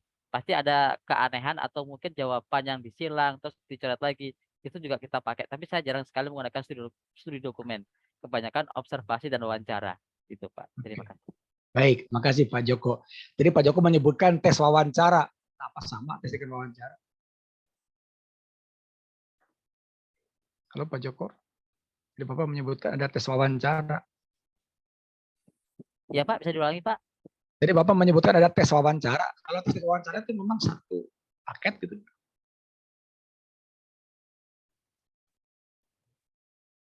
Beda ya Pak ya? Ya Bapak itu masih itu Pak, masih mute Pak. Udah Pak ya. Nah, jadi kalau tes wawancara yang saya pakai itu berupa instrumen satu lembar atau 2 lembar. Ya, mungkin satu paket, 1 lembar 2 lembar yang Ya. intinya tentang hasil respon siswa. Ya. Nah, Bapak menyebutkan tes wawancara, padahal tes itu teknik dengan sendiri, Pak ya. Wawancara tes sendiri, Pak. Jadi wawancara itu bukan tes pasti ya, Pak ya. Jadi ini non tes pasti. Tes. Jadi nggak ada tes wawancara kan, Pak ya.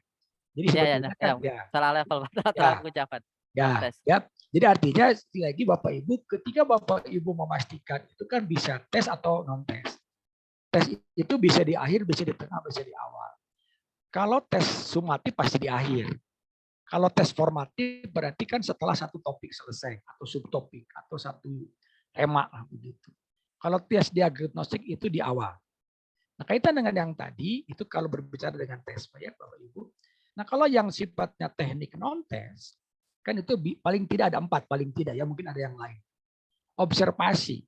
Kalau Bapak tadi menyebutkan bahwa ini menyangkut peristiwa proses, pasti observasi yang kita gunakan.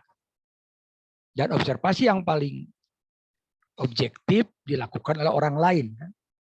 Jadi meskipun Bapak Ibu sebagai guru mengajar, yang dapat diobservasi hanya siswa di hadapan kita. Kita tidak bisa mengobservasi diri sendiri. Gitu. Nah, dalam hal ini disebutkan observasi itu ada observasi partisipasi dan non partisipasi. Jadi bisa jadi yang mengobservasi itu menjadi bagian dari partisipan dalam riset kita.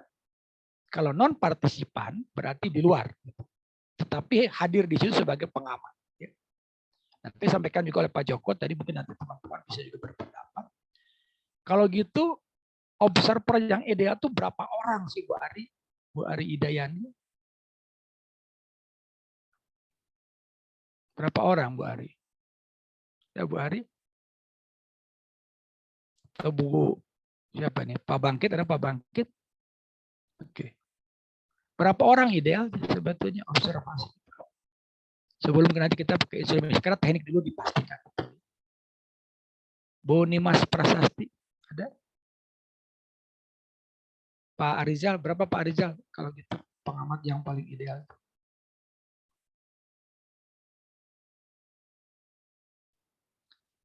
Bu Yugi, ada Bu Yugi? Berapa orang? Pendapat Pak. Ya, silakan. Kalau menurut saya 2 orang Pak, agar nanti ada Pak Joko, Pak, boleh Pak? Oke, ya boleh. Siapa Ibu dulu, bentar. Ibu gimana Bu?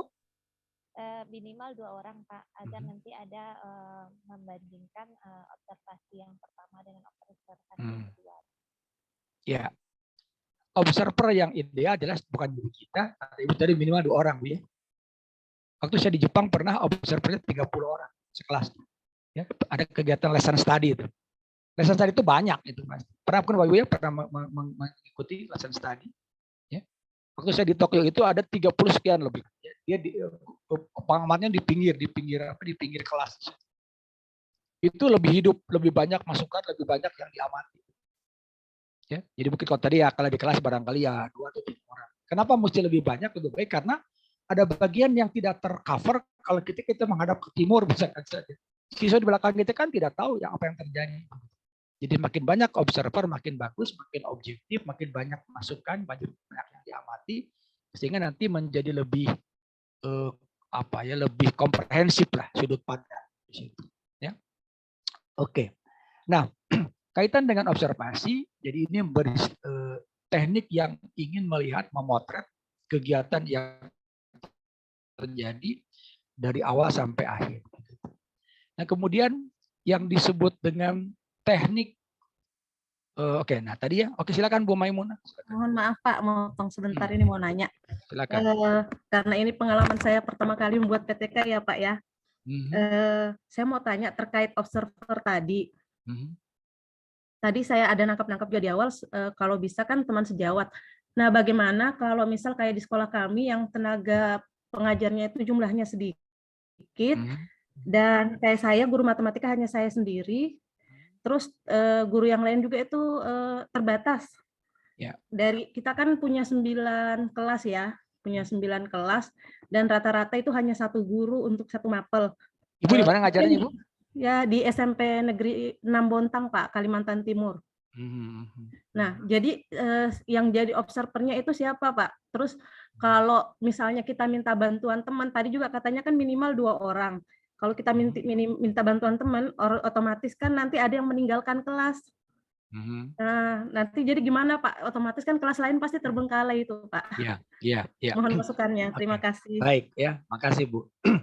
Sebetulnya tidak ada ketentuan harus siapa yang menjadi pengamat, ya. Tetapi kalau guru yang sebidang studi itu ideal kan. Berarti kan bisa mengamati teaching and learning-nya, bisa mengamati mungkin konsepnya, mengamati keterkaitan antara satu topik dengan yang lain dan sebagainya di situ. Artinya pengamatannya bisa lebih dari satu sudut pandang. Tapi kalau teman ibu tidak ada, barangkali guru lain bisa, tetapi mungkin lebih kepada teaching and learning-nya Bu ya. Jadi ketika ada miskonsepsi tidak akan ketahuan karena tidak tahu barangkali itu. Bahkan mungkin kepala sekolah pun bisa menjadi pengamat di situ. Bahkan kalau ada pengawas ya pengawas begitu. Tetapi sangat ideal kalau guru yang sebidang, satu bidang studi, ya, satu mapel itu tentu saja akan lebih komprehensif sudut pandang. Berapa orang? Ya 2 boleh, 1 juga boleh, tapi makin banyak makin bagus. Nanti kita bisa mendengar dari berbagai hal. Ketika ada pengamat melihat ke bagian depan, mungkin yang di samping tidak terlihat. Mungkin nanti ada masukan dari pengamat yang lain. Jadi semakin banyak semakin bagus.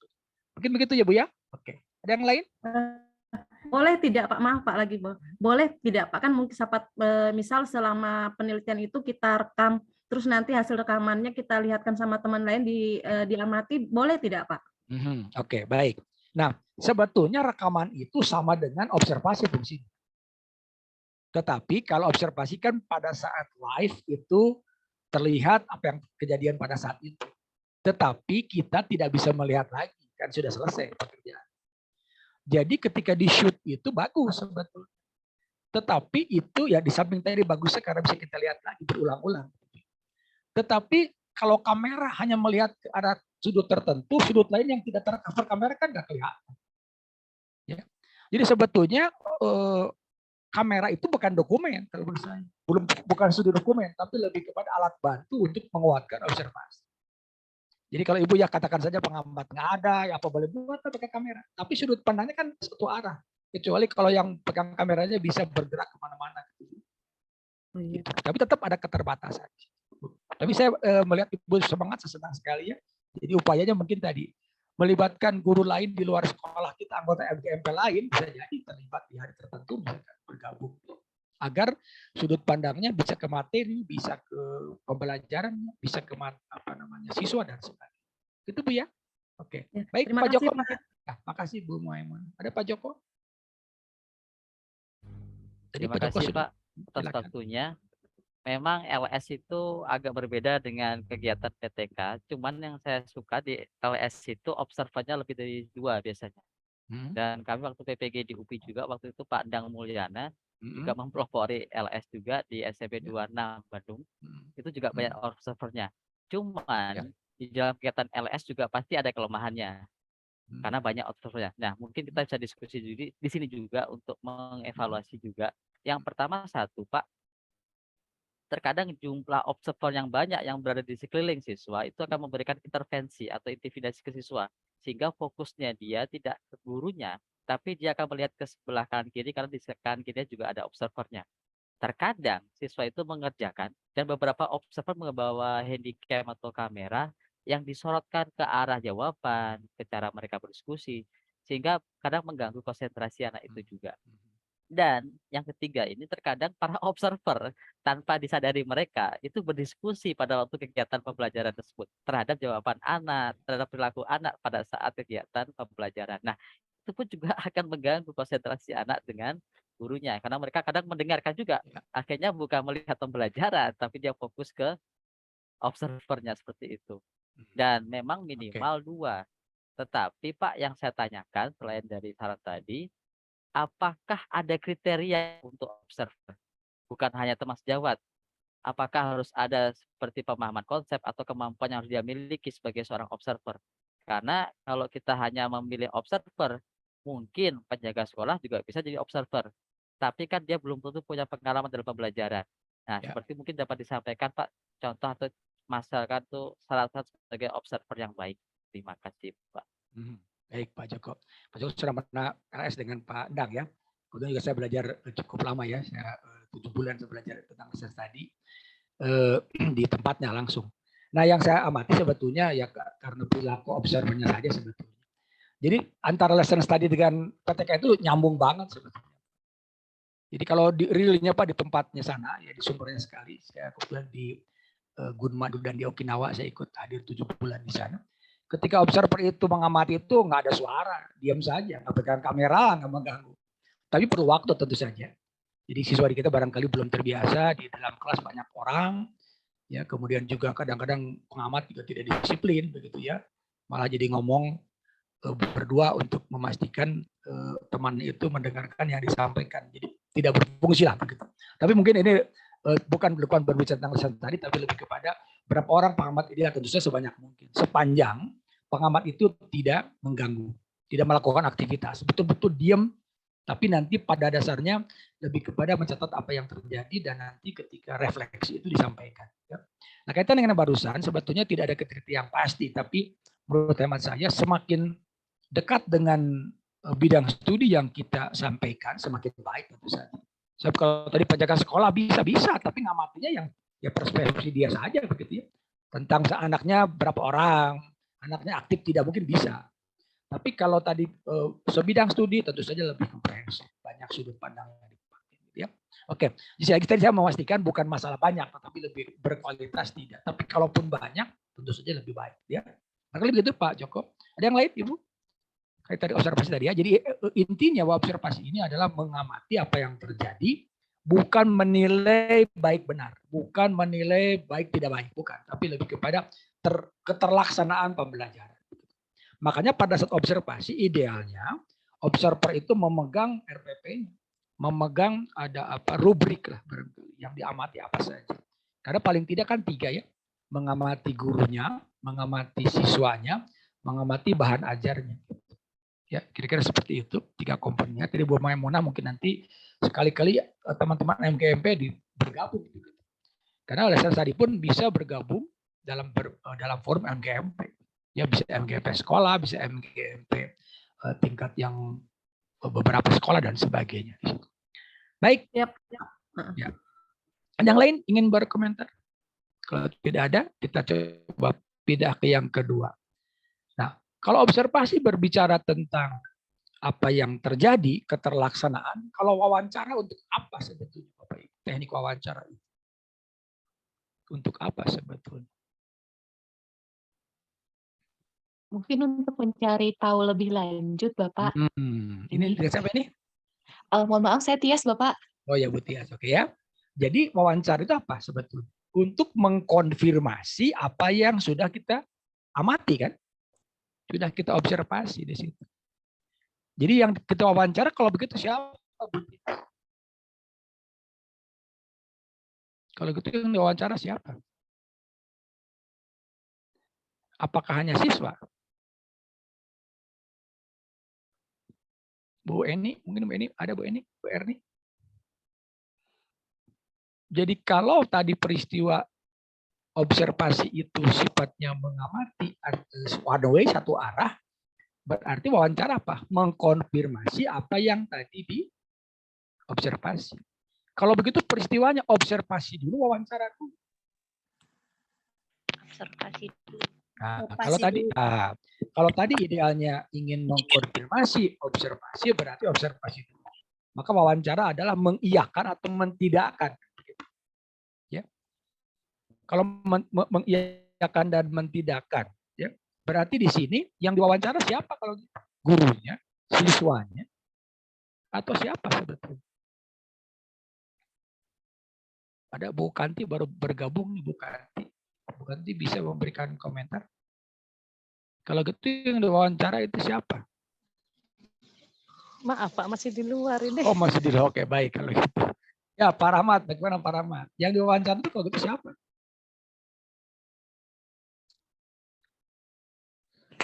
Semuanya, Pak. Semuanya. Bisa siswa? Bisa, Pak. Bisa guru? Bisa, Pak. Bisa kepala sekolah? Oh, belum tentu bisa, Pak. Soalnya bisa tidak sebagai untuk menguatkan observasi? Bisa, Pak. Sebagai wawancara. Bisa pengawas enggak? Bisa kan? Bisa. Ya kan usah kita bertanya kebiasaan guru tersebut ya Pak Joko ya. Iya, Bisa kan? Iya, Pak. Ya kan? Bisa jadi informasi tentang guru tersebut bukan hanya dari gurunya. Bisa dari siswa yang menjadi subjek belajar, dari pengawas yang dalam keseharian mungkin menjadi pendampingnya, supervisor, dari kepala sekolah. Jadi observasi ini dalam rangka untuk triangulasi lah, ya, memastikan tentang observasi tadi. Oke, kalau begitu konten observasi dengan konten wawancara sama atau tidak? Kontennya. Bu Widya, gimana Bu Widya? Kontennya sama tidak observasi dengan wawancara?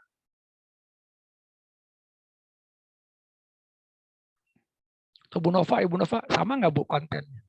Isinya? Kalau menurut saya bisa sama bisa tidak, Pak. Bisa kalau sama itu berarti kita benar-benar mengkaji apa yang kita observasi. Kalau misalnya ada perluasan dari itu berarti bisa lebih mendalam atau lebih luas dari yang kita observasi atau kontennya yang pada observasi. Gitu. Oke, baik ya. Jadi kalau wawancara dalam rangka untuk memastikan, mengkonfirmasi observasi berarti ada konten yang sama tentu saja. Jadi ketika katakan tadi siswa aktif itu sebetulnya sudah dipersiapkan oleh gurunya, maka guru ditanya. Ketika siswa aktif dan tidak aktif itu ditanya apakah kamu senang atau tidak senang. Jadi wawancara bisa memastikan tentang terjadi tidak terjadinya observasi. Oke, ya. Tetapi sekali lagi observasi ini terjadi di kelas berarti menyangkut siswa, menyangkut guru, menyangkut bahan ajar. Tetapi kalau wawancara bisa meluas kepada orang yang tidak ada di kelas. Jadi bisa bertanya pada siswa, bertanya pada guru yang bersangkutan, bisa bertanya pada pengawasnya dan bertanya kepada kepala sekolah untuk mengkonfirmasi apa yang tadi disampaikan. Pertanyaan lain, kalau tadi sudah observasi, sudah wawancara, angket. Kapan angket diperlukan, Pak Anjar? Menurut Pak Anjar, kapan diperlukan angket? Angket diperlukan kalau observasi dan wawancara sudah dilaksanakan, Pak. Dilaksanakan. Kalau begitu sama tidak fungsi angket dan wawancara? Angket lebih ke data pendukung saja. Pendukung. Baik, kalau gitu bedanya apa? Bu Yugiati, bedanya apa angket dan wawancara kalau begitu? Atau samanya apa gitu aja? Bisa tidak angket diberikan pada guru yang bersangkutan? Lebih efektif mana wawancara dengan angket?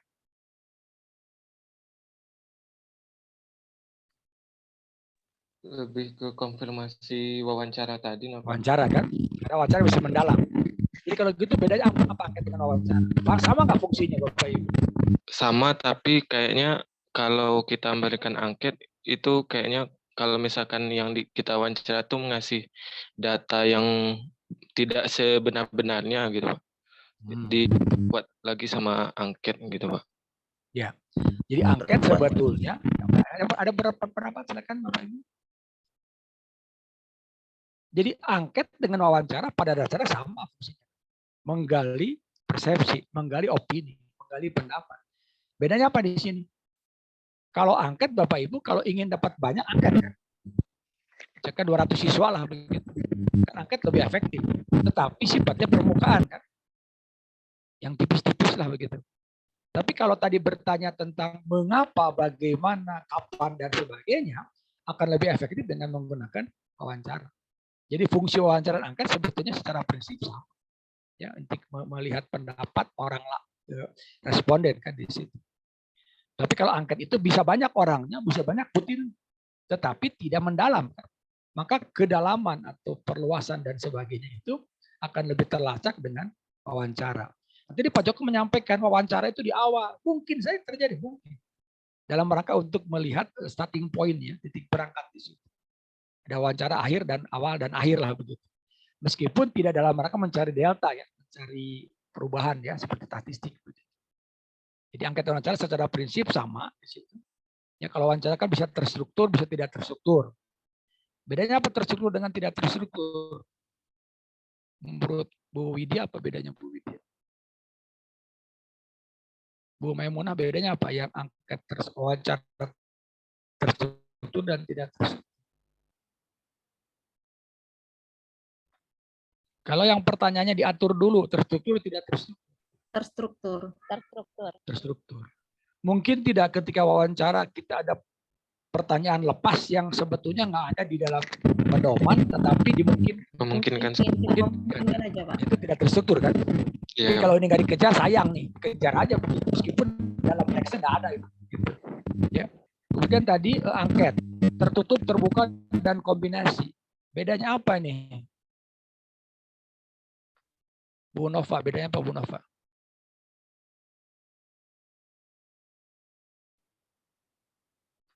Ada yang tahu, Bapak Ibu? Kalau angket tertutup apa artinya? Angket yang jawabannya sudah ada kan? Jadi tinggal milih saja itu angket tertutup kan? Nah, jadi pertanyaan misalkan saja, Anda berasal dari mana? Itu terbuka tertutup. Terbuka, Pak. Terbuka kan? Ya, kalau tertutup gimana? Ada pilihannya. Ya kan? Anda berasal dari Sumatera, Jawa, Kalimantan, Sulawesi. Tertutup karena sudah close. Tidak ada pilihan lain. Jadi kalau ada yang Papua, nggak ada pilihan berarti dia nggak bisa jawab. Ya, jadi ini sangat mungkin tertutup ini bisa membatasi. Makanya seringkali di poin terakhir adalah lain-lain. Atau bukan yang di atas. Gitu, menunjukkan bahwa ada peluang lain. Kalau terbuka berarti betul-betul diberi kebebasan mengisi apapun. Kalau kombinasi berarti gabungan di antara tertutup dan terbuka. Nah, ini yang Bapak Ibu tadi sering sampaikan antara observasi, wawancara, dan angket. Tetapi yang dokumen jarang. Nah, itu saya sampaikan tadi. Ya. Kapan digunakan yang studi dokumen? Bukan melihat video yang kita buat. Itu bukan studi dokumen. Itu mah sama aja dengan observasi. Cuma kita gunakan dengan menonton kembali lah begitu. Ya, menurut Pak Rahmat, ini kapan studi dokumen dilakukan?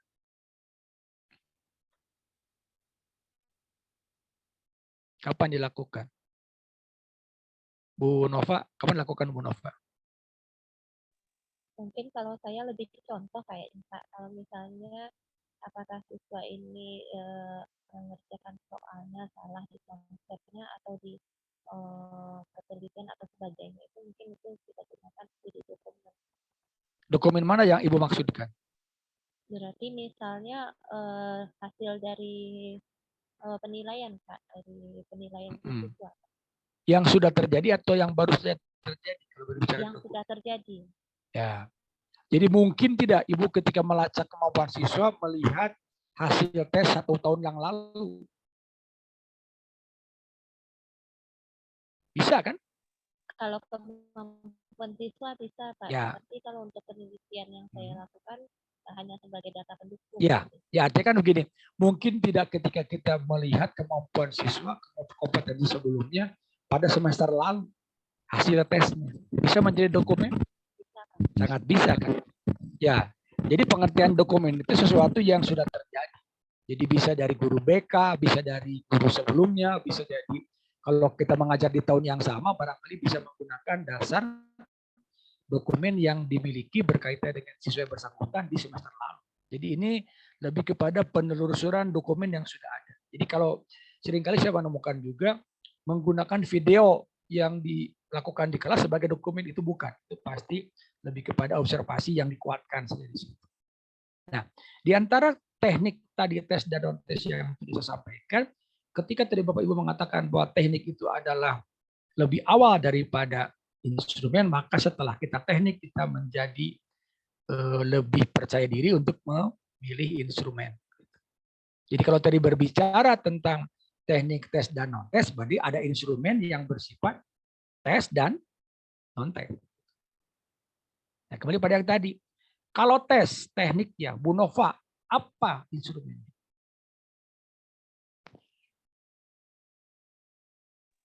Apa? Oke, kalau tekniknya tes, apa instrumennya? Soal atau perangkat tes kan? Oke. Kalau tekniknya observasi Pak Anjar, apa instrumennya? Diulang Pak. Kalau tekniknya observasi, apa instrumennya? Lembar observasi. Lembar Lembar observasi. observasi atau pedoman observasi kan? Format observasi. Oke, atau format observasi. Kalau tekniknya wawancara, berarti apa instrumennya? Pedoman wawancara. Pedoman wawancara atau butir ya, atau Butir. lembar wawancara. Kalau tekniknya angket, apa instrumennya? Form angket. Lembar angket Pak. Lembar angket. Kuesioner ya. Kuesioner. Kuesioner dia sama angket sama saja ya. Berarti itu lebih perangkat angketnya. Kalau tekniknya studi dokumen, apa instrumennya? Instrumennya data-data yang telah ada. Apa Bu? Portofolio dokumen. Ya, itu kan itu barangnya ya, portofolio. Oh, apa? Daftar nilai. Ya, daftar cek biasanya kan, checklist. tabel lagi. perbandingan ya, checklist kan, atau ya, tabel. kan misalkan saja RPP ada. Oh iya. Tapi nanti di sampingnya pakai deskripsi. RPP ada, begini kualitasnya. Gitu ya. LKS tidak ada. Oh iya. Tapi ada penggantinya. Jadi ada kalau bisa bukan sekedar yes or no, tapi ada deskripsi di sampingnya. Untuk menggambarkan dokumen yang kita gunakan itu bagaimana kondisinya, bagaimana penyajian dan sebagainya. Jadi kalau berbicara tekniknya studi dokumen, itu instrumennya adalah yang disebut dengan daftar cek atau checklist. Tetapi bukan sekedar ya tidak, tapi harus ada keterangan di sampingnya untuk menggambarkan dokumen RPP ada dan antara dua orang guru ada dan ada itu berbeda. Mungkin ada yang gemuk, ada yang tipis adanya. Jadi ada yang bisa ada tapi berkualitas dan ada yang sekedar ada. Cuma jadi penting membedakan antara teknik dan instrumen. Ya. Nah, saya tidak akan berpanjang lebar di sini. Yang ingin saya tegaskan terkait dengan kualitatifnya tadi ya. Ini tidak akan saya. Oke, sebelum tadi ya, sedikit saja lah ini mungkin perlu disinggung sedikit. Nah, ketika Bapak Ibu menyajikan tadi apa namanya teknik ya, dengan tes, kan ada tes ya. Nah, tes itu yang sumber datanya namanya testi. Jadi itu bukan siswa sebetulnya, namanya testi. Testi itu siswa yang dites. Jadi tidak bisa disebutkan respondennya siswa karena siswa kan banyak. Jadi dalam konteks tes yang dimaksud dengan testi adalah siswa yang dijadikan responden tes, namanya testi. Dan Bapak Ibu adalah tester kan di situ ya, pengetes begitu. Jadi tidak bisa disebutkan peserta didik di sini, tetapi lebih kepada testi. Siapa testi itu? Peserta didik yang dipilih oleh kita menjadi responden. Kemudian juga tadi ketika berbicara tentang observasi tekniknya, maka ada lembar observasi yang dipegang rubriknya oleh observer atau pengamat. Di situ. Nah, objek pengamatan itu dapat berupa benda atau proses. Kalau tadi berbicara PTK, berarti objek pengamatannya adalah proses yang diamati, tetapi sekaligus mengamati benda, dalam hal ini fisik siswanya, ya, aktif dan sebagainya di situ. Tetapi meskipun Bapak Ibu mengamati proses pembelajaran lewat benda, dalam hal ini siswanya, juga proses, ada wilayah proses yang tidak Bapak Ibu bisa amati. Kira-kira apa, Bu Tias? Maaf Bapak, boleh diulang pertanyaan Ya, Pak? ya. Maaf. Ketika Ibu dan Bapak mengamati proses pembelajaran, kan bisa siswanya, dalam hal ini bendanya gitu ya, objeknya, ya subjeknya dalam hal ini, juga bisa prosesnya. Tapi Bapak Ibu ada bagian yang tidak bisa diamati. Apa misalkan? Meskipun pengamatan itu lengkap sekali, misalkan 5 orang di kelas ya, untuk melihat semua yang terjadi. Apa kira-kira? Mungkin pemikiran siswa Bapak? Yes, exactly. Ya, jadi Bapak Ibu tidak bisa melihat pemikiran siswa, tidak bisa mencermati kesiapan belajar siswa. Kan sering terjadi begini Bapak Ibu, ketika kita masuk dalam kelas, anak-anak kalian siap semua? Siap. Anda yakin bahwa siswa sudah siap? Belum tentu. Belum tentu. Karena siap itu bukan di mulut, itu salah panca indera itu, salah indera. Di mana letaknya siap? Di perbuatan apa? Di pikiran. Di pikiran. Jadi kalau Anda teriak-teriak itu mau bazir, buang waktu. Kalian siap? Siap. Itu salah indera itu. Masa siap di mulut? Siap itu ada di pikiran. Nah, bagaimana untuk memastikan mereka siap? Kan tidak teramati. Nah, dengan ya random lah gitu, dicek kan seberapa siap mereka. Karena bisa jadi Bapak Ibu ini yang tidak teramati. Ada anak yang ketika masuk sudah siap. Percaya Bu Maimunah? Ada? Ada kan? Meskipun tadi kita berteriak, kalian siap semua, siap, dan tepuk tangan semua. Kita yakin siap? Tidak. Ada anak yang baru 10 menit kemudian siap. Ya, bisa terjadi Bu Nova? Bisa, Pak. Bisa. Ada anak yang 30 menit baru, oh maksud Pak Guru tuh ini, baru siap 30 menit. Ada anak yang sampai pulang tidak siap. Ada Pak. Nah, itulah bagian yang tidak bisa kita cermati, tidak bisa amati. Jadi ada anak yang sebetulnya dia siapnya nggak siap-siap sampai pulang juga, memang tersenyum. Jadi ketika belajar matematika hari Senin dia baru siap belajar itu hari Jumat. Mungkin terjadi, mungkin. Nah, kita hanya melihat apa yang diobservasi itu fisik. Padahal kesiapan itu tidak kelihatan semuanya. Jadi bisa jadi secara physically dia siap, tetapi mentally dia tidak.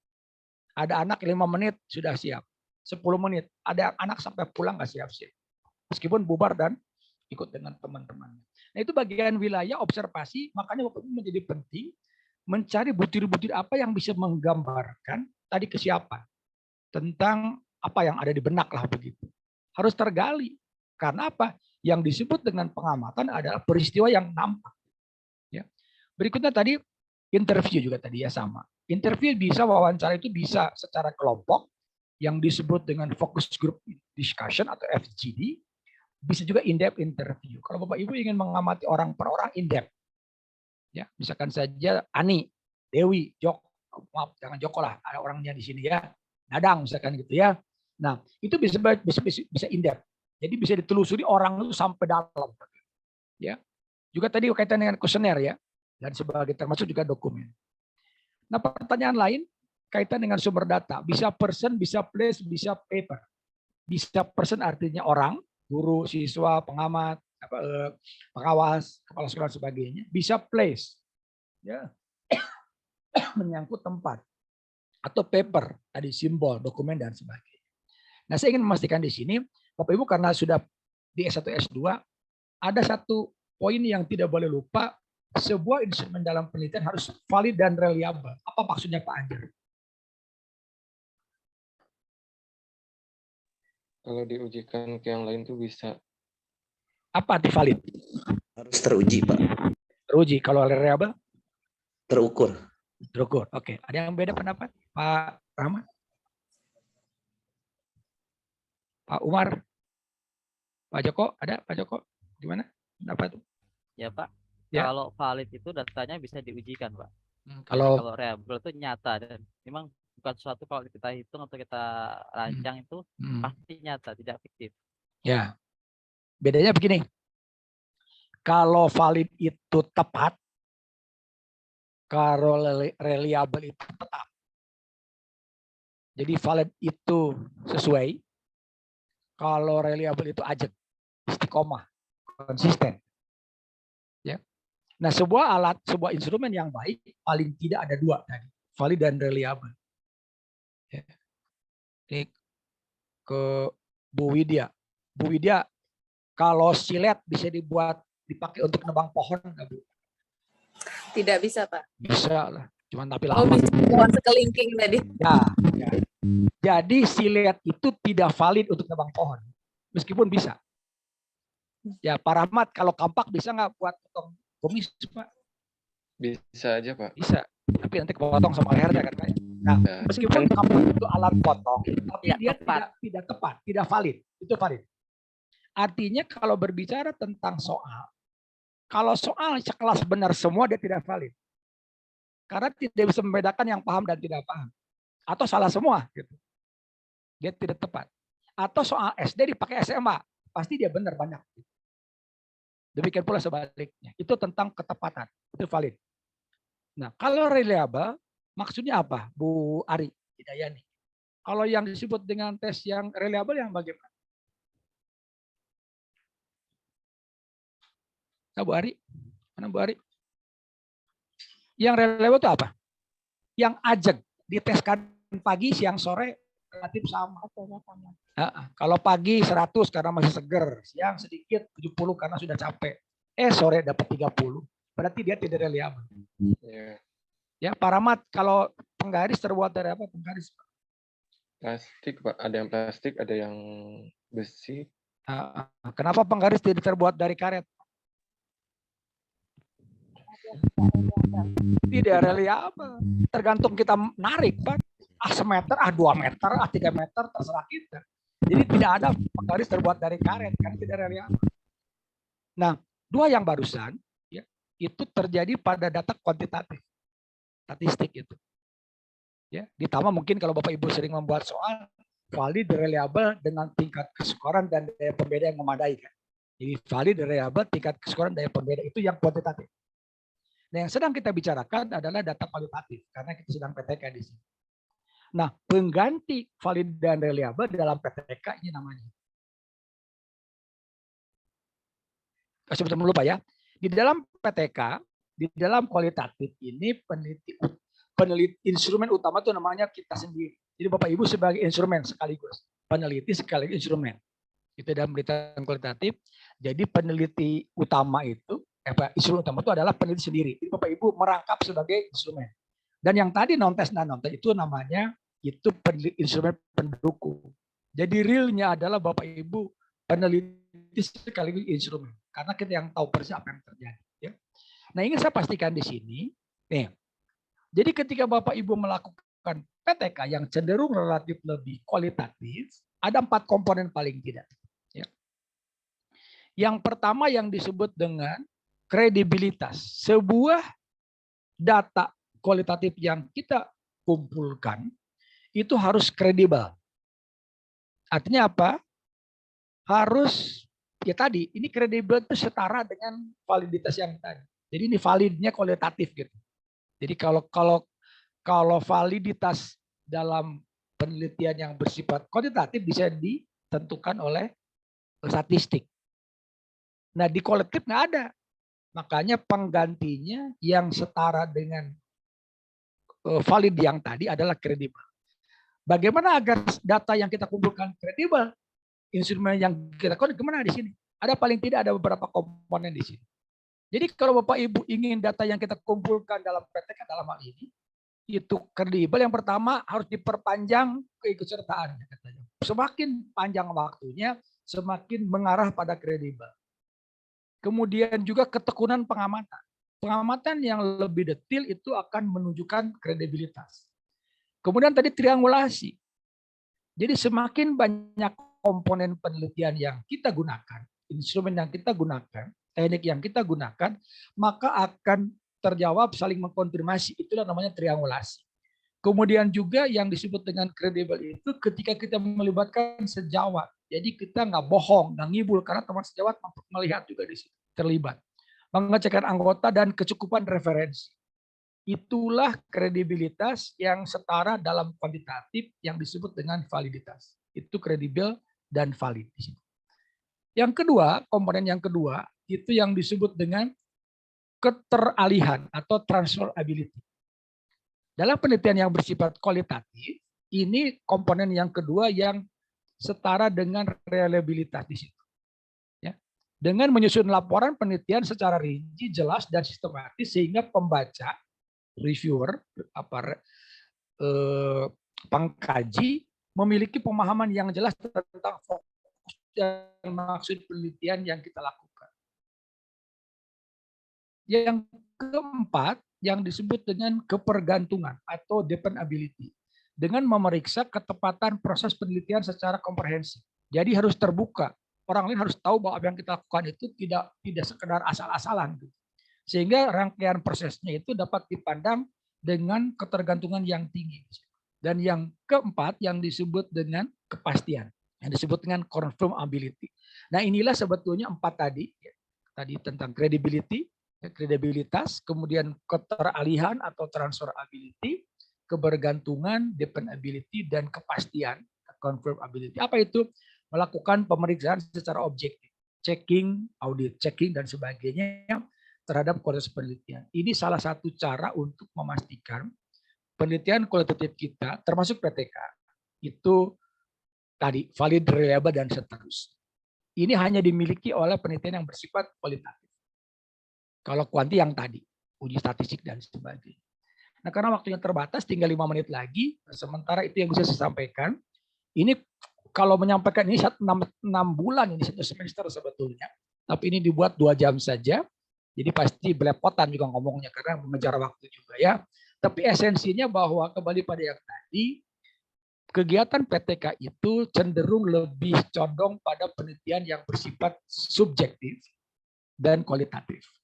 Sehingga ukuran yang Bapak Ibu nanti sampaikan pada teknik pengumpulan data dan instrumennya paling tidak ya, ada credibility, ada transferability, ada dependability, dan confirmability.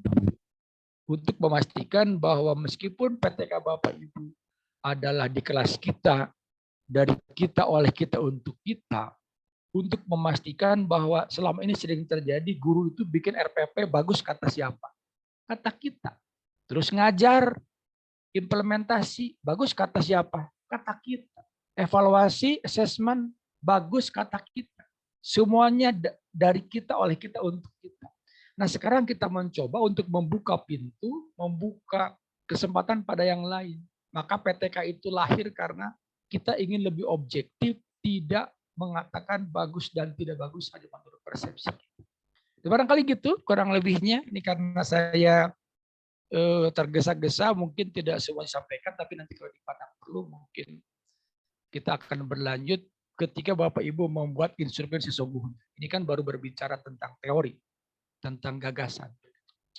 Barangkali begitu, saya kembalikan ke Bu Rahma, ada waktu kurang lebih beberapa menit sebelum diakhiri. Dan untuk kegiatan berikutnya saya tidak tahu harus apa yang dilakukan. Karena kita pun baru dengar kabar 2 kali pertemuan. Ya. Terima kasih banyak Bapak atas pemaparan materi, sesi tanya jawab, mengakomodir pertanyaan-pertanyaan dari Bapak Ibu guru yang telah hadir pada sesi kali ini. Insya Allah pertemuan selanjutnya memang materi ini lumayan agak luas seperti kata Bapak. Seharusnya kita bahas 6 bulan, tapi kita press jadi 2 jam untuk hari ini. Nah, pekan depan, insya Allah Bapak Ibu guru akan mengerjakan instrumen berdasarkan masalah yang telah dikumpulkan di Google Classroom. Jadi diharapkan Bapak Ibu telah menyelesaikan rancangan instrumen sesuai dengan pemaparan materi yang telah diberikan hari ini. Sehingga pekan depan sudah terbayang apa yang betul-betul bisa langsung direview oleh Bapak Suhendra langsung. Bapak Suhendra pekan depan akan bergabung live dari Makassar. Terima kasih banyak Bapak telah meluangkan waktu untuk kami, padahal schedule-nya lumayan padat. Dan untuk kali ini, sesi terakhir, saya mau terima kasih banyak dulu kepada Ibu Tias yang telah bergabung juga untuk hari ini. Ibu Tias adalah pemateri setelah sesi Bapak Suhendra. Dan terima kasih juga buat Bapak Ibu guru yang telah aktif bertanya, berpartisipasi hari ini. Ibu Kunti, peserta baru bergabung di pertemuan kelima, tapi tetap bisa menyusul di pertemuan-pertemuan sebelumnya melalui YouTube channel Simagic. Nah, sesi terakhir, saya closing sebentar sebelum oh diakhiri. ya, sesi closing statement dari Bapak Suhendra, silahkan Pak. Baik, terima kasih. Sekali lagi ya, ini saya betul-betul dikejar dosa ini ya. Kalau yang minta bukan Bang Uncok, tidak akan saya kabulkan ini. Bang Uncok itu dulu S2 dengan saya pembimbingnya ya. Jadi saya waktu dia terima kasih Pak. beliau tawarin itu saya ya yes or yes, nggak bisa yes or no. Oke, baik. Nah, kembali pada yang tadi, jadi besok saya harus ke Jakarta, ada kegiatan di Jakarta, dan hari Rabu saya harus terbang ke Makassar. Kemungkinan besar 24 saya masih di Makassar. Mudah-mudahan saya bisa, untungnya tuh daring ya. Nah mungkin tadi yang disampaikan oleh Bu Rahma, saya kira kalau teman-teman tadi sudah tergambar lah, meskipun mungkin sebagian tidak terlalu masih buram-buram karena mungkin baru 1-2 orang yang sudah melakukan PTK. Ada baiknya Bapak Ibu membuat instrumen, paling tidak gambaran draftnya begitu. Nanti kita bisa bahas lebih menukik karena ada contohnya begitu.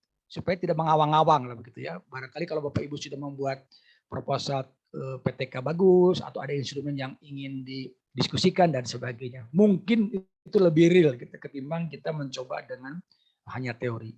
Barangkali begitu sih lagi Bu Rahma, Pak Uncok ya, dan teman-teman semuanya. Tadi katanya Bu Tias ternyata pemateri bukan peserta ya. Mohon maaf ini Bu Tias ya, tadi saya bertanya saya pikir bukan peserta, nggak ada labelnya sih peserta sama ini sama saja. Tidak apa-apa Pak. Saya juga ikutan belajar Pak di sini. Oke, baik. Jadi terima kasih atas kehadiran teman-teman semua. Tetap bersemangat. Perbaikan pembelajaran banyak cara. PTK-nya salah satu, segelintir saja. Tidak akan sembuh semua dengan PTK.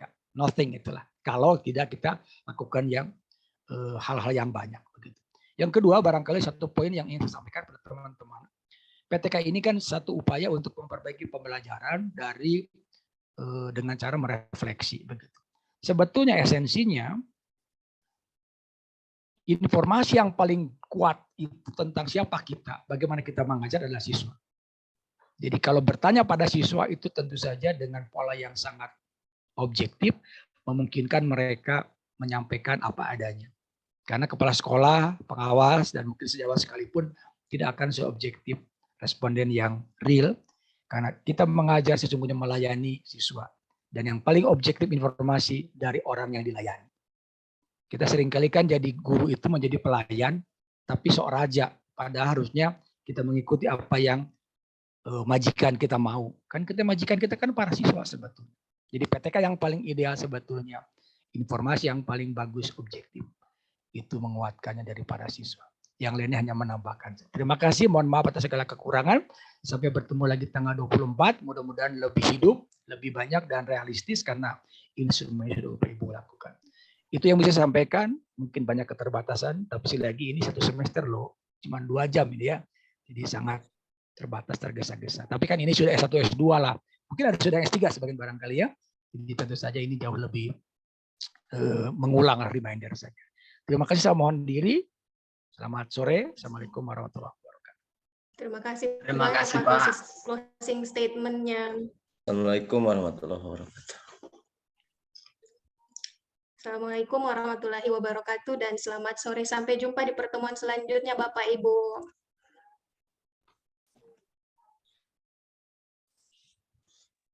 Gak foto Bu Rahma. Terkejar-kejar Ibu. Pekan depan ada Bapak Suhendra lagi, insya Allah. Semoga sudah sesuai dengan permasalahan yang Bapak Ibu alami dengan pembuatan instrumen. Tenang Bapak Ibu, foto sudah saya ambil dari tadi dan juga harap untuk tugas-tugas dikerjakan. Terus informasi Bapak Ibu terkait, oke, Ibu Tias, terima kasih banyak sudah melihat kondisi di lapangan. Oke, nah jadi terkait tugas-tugas Bapak Ibu harapannya bisa nih ketika kita sudah merancang PTK kita nanti, untuk minggu depan bisa bertanya langsung apa yang sudah kita rancang bersama dengan Pak Suhendra. Jadi apa yang sudah kita buat, kita pertanyakan ke Pak Suhendra besok itu jauh lebih powerful daripada kita dicekokin dengan materi. Kira-kira begitu. Jadi ini kita masih punya waktu. Di awal kita sudah bicara tentang masalah, teorinya sudah mulai, sampai di sini instrumennya sudah masuk.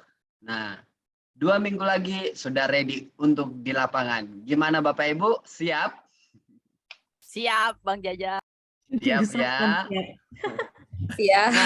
Nah, Bapak Ibu, kalau seandainya Bapak Ibu ada pertanyaan, kalau Bapak Ibu butuh diskusi, kami siap untuk diajak untuk berdiskusi. Ada Bu Rahma, ada saya, ada juga tim yang lainnya untuk membantu Bapak Ibu kalau misalnya ada yang pengen dipertanyakan. Kira-kira begitu. Ya, terima kasih Bapak Ibu. Sampai ketemu minggu depan. Berarti kita buat proposal dulu aja Bang ya, proposal. Betul. Kok perasaan seminggu itu cepat ya? Belum Iya. dibikin, udah mau hari Sabtu lagi. Ternyata sudah 1 bulan loh kita pertemuan. Sudah Iya, 1 bulan betul. lebih. Nah, kalau tugas-tugasnya dikerjakan dari awal, pasti lebih ringan tuh sebenarnya. Karena sudah didesain pelan-pelan dikasih. Oke, siap Bapak Ibu, semangat. Semangat. Oke, baik. Ini kedua kali saya bilang sampai ketemu minggu depan Bapak Ibu. Ya. See you. Yuk, See you, mata. see you. Izinlah Bang ya. Oke, siap.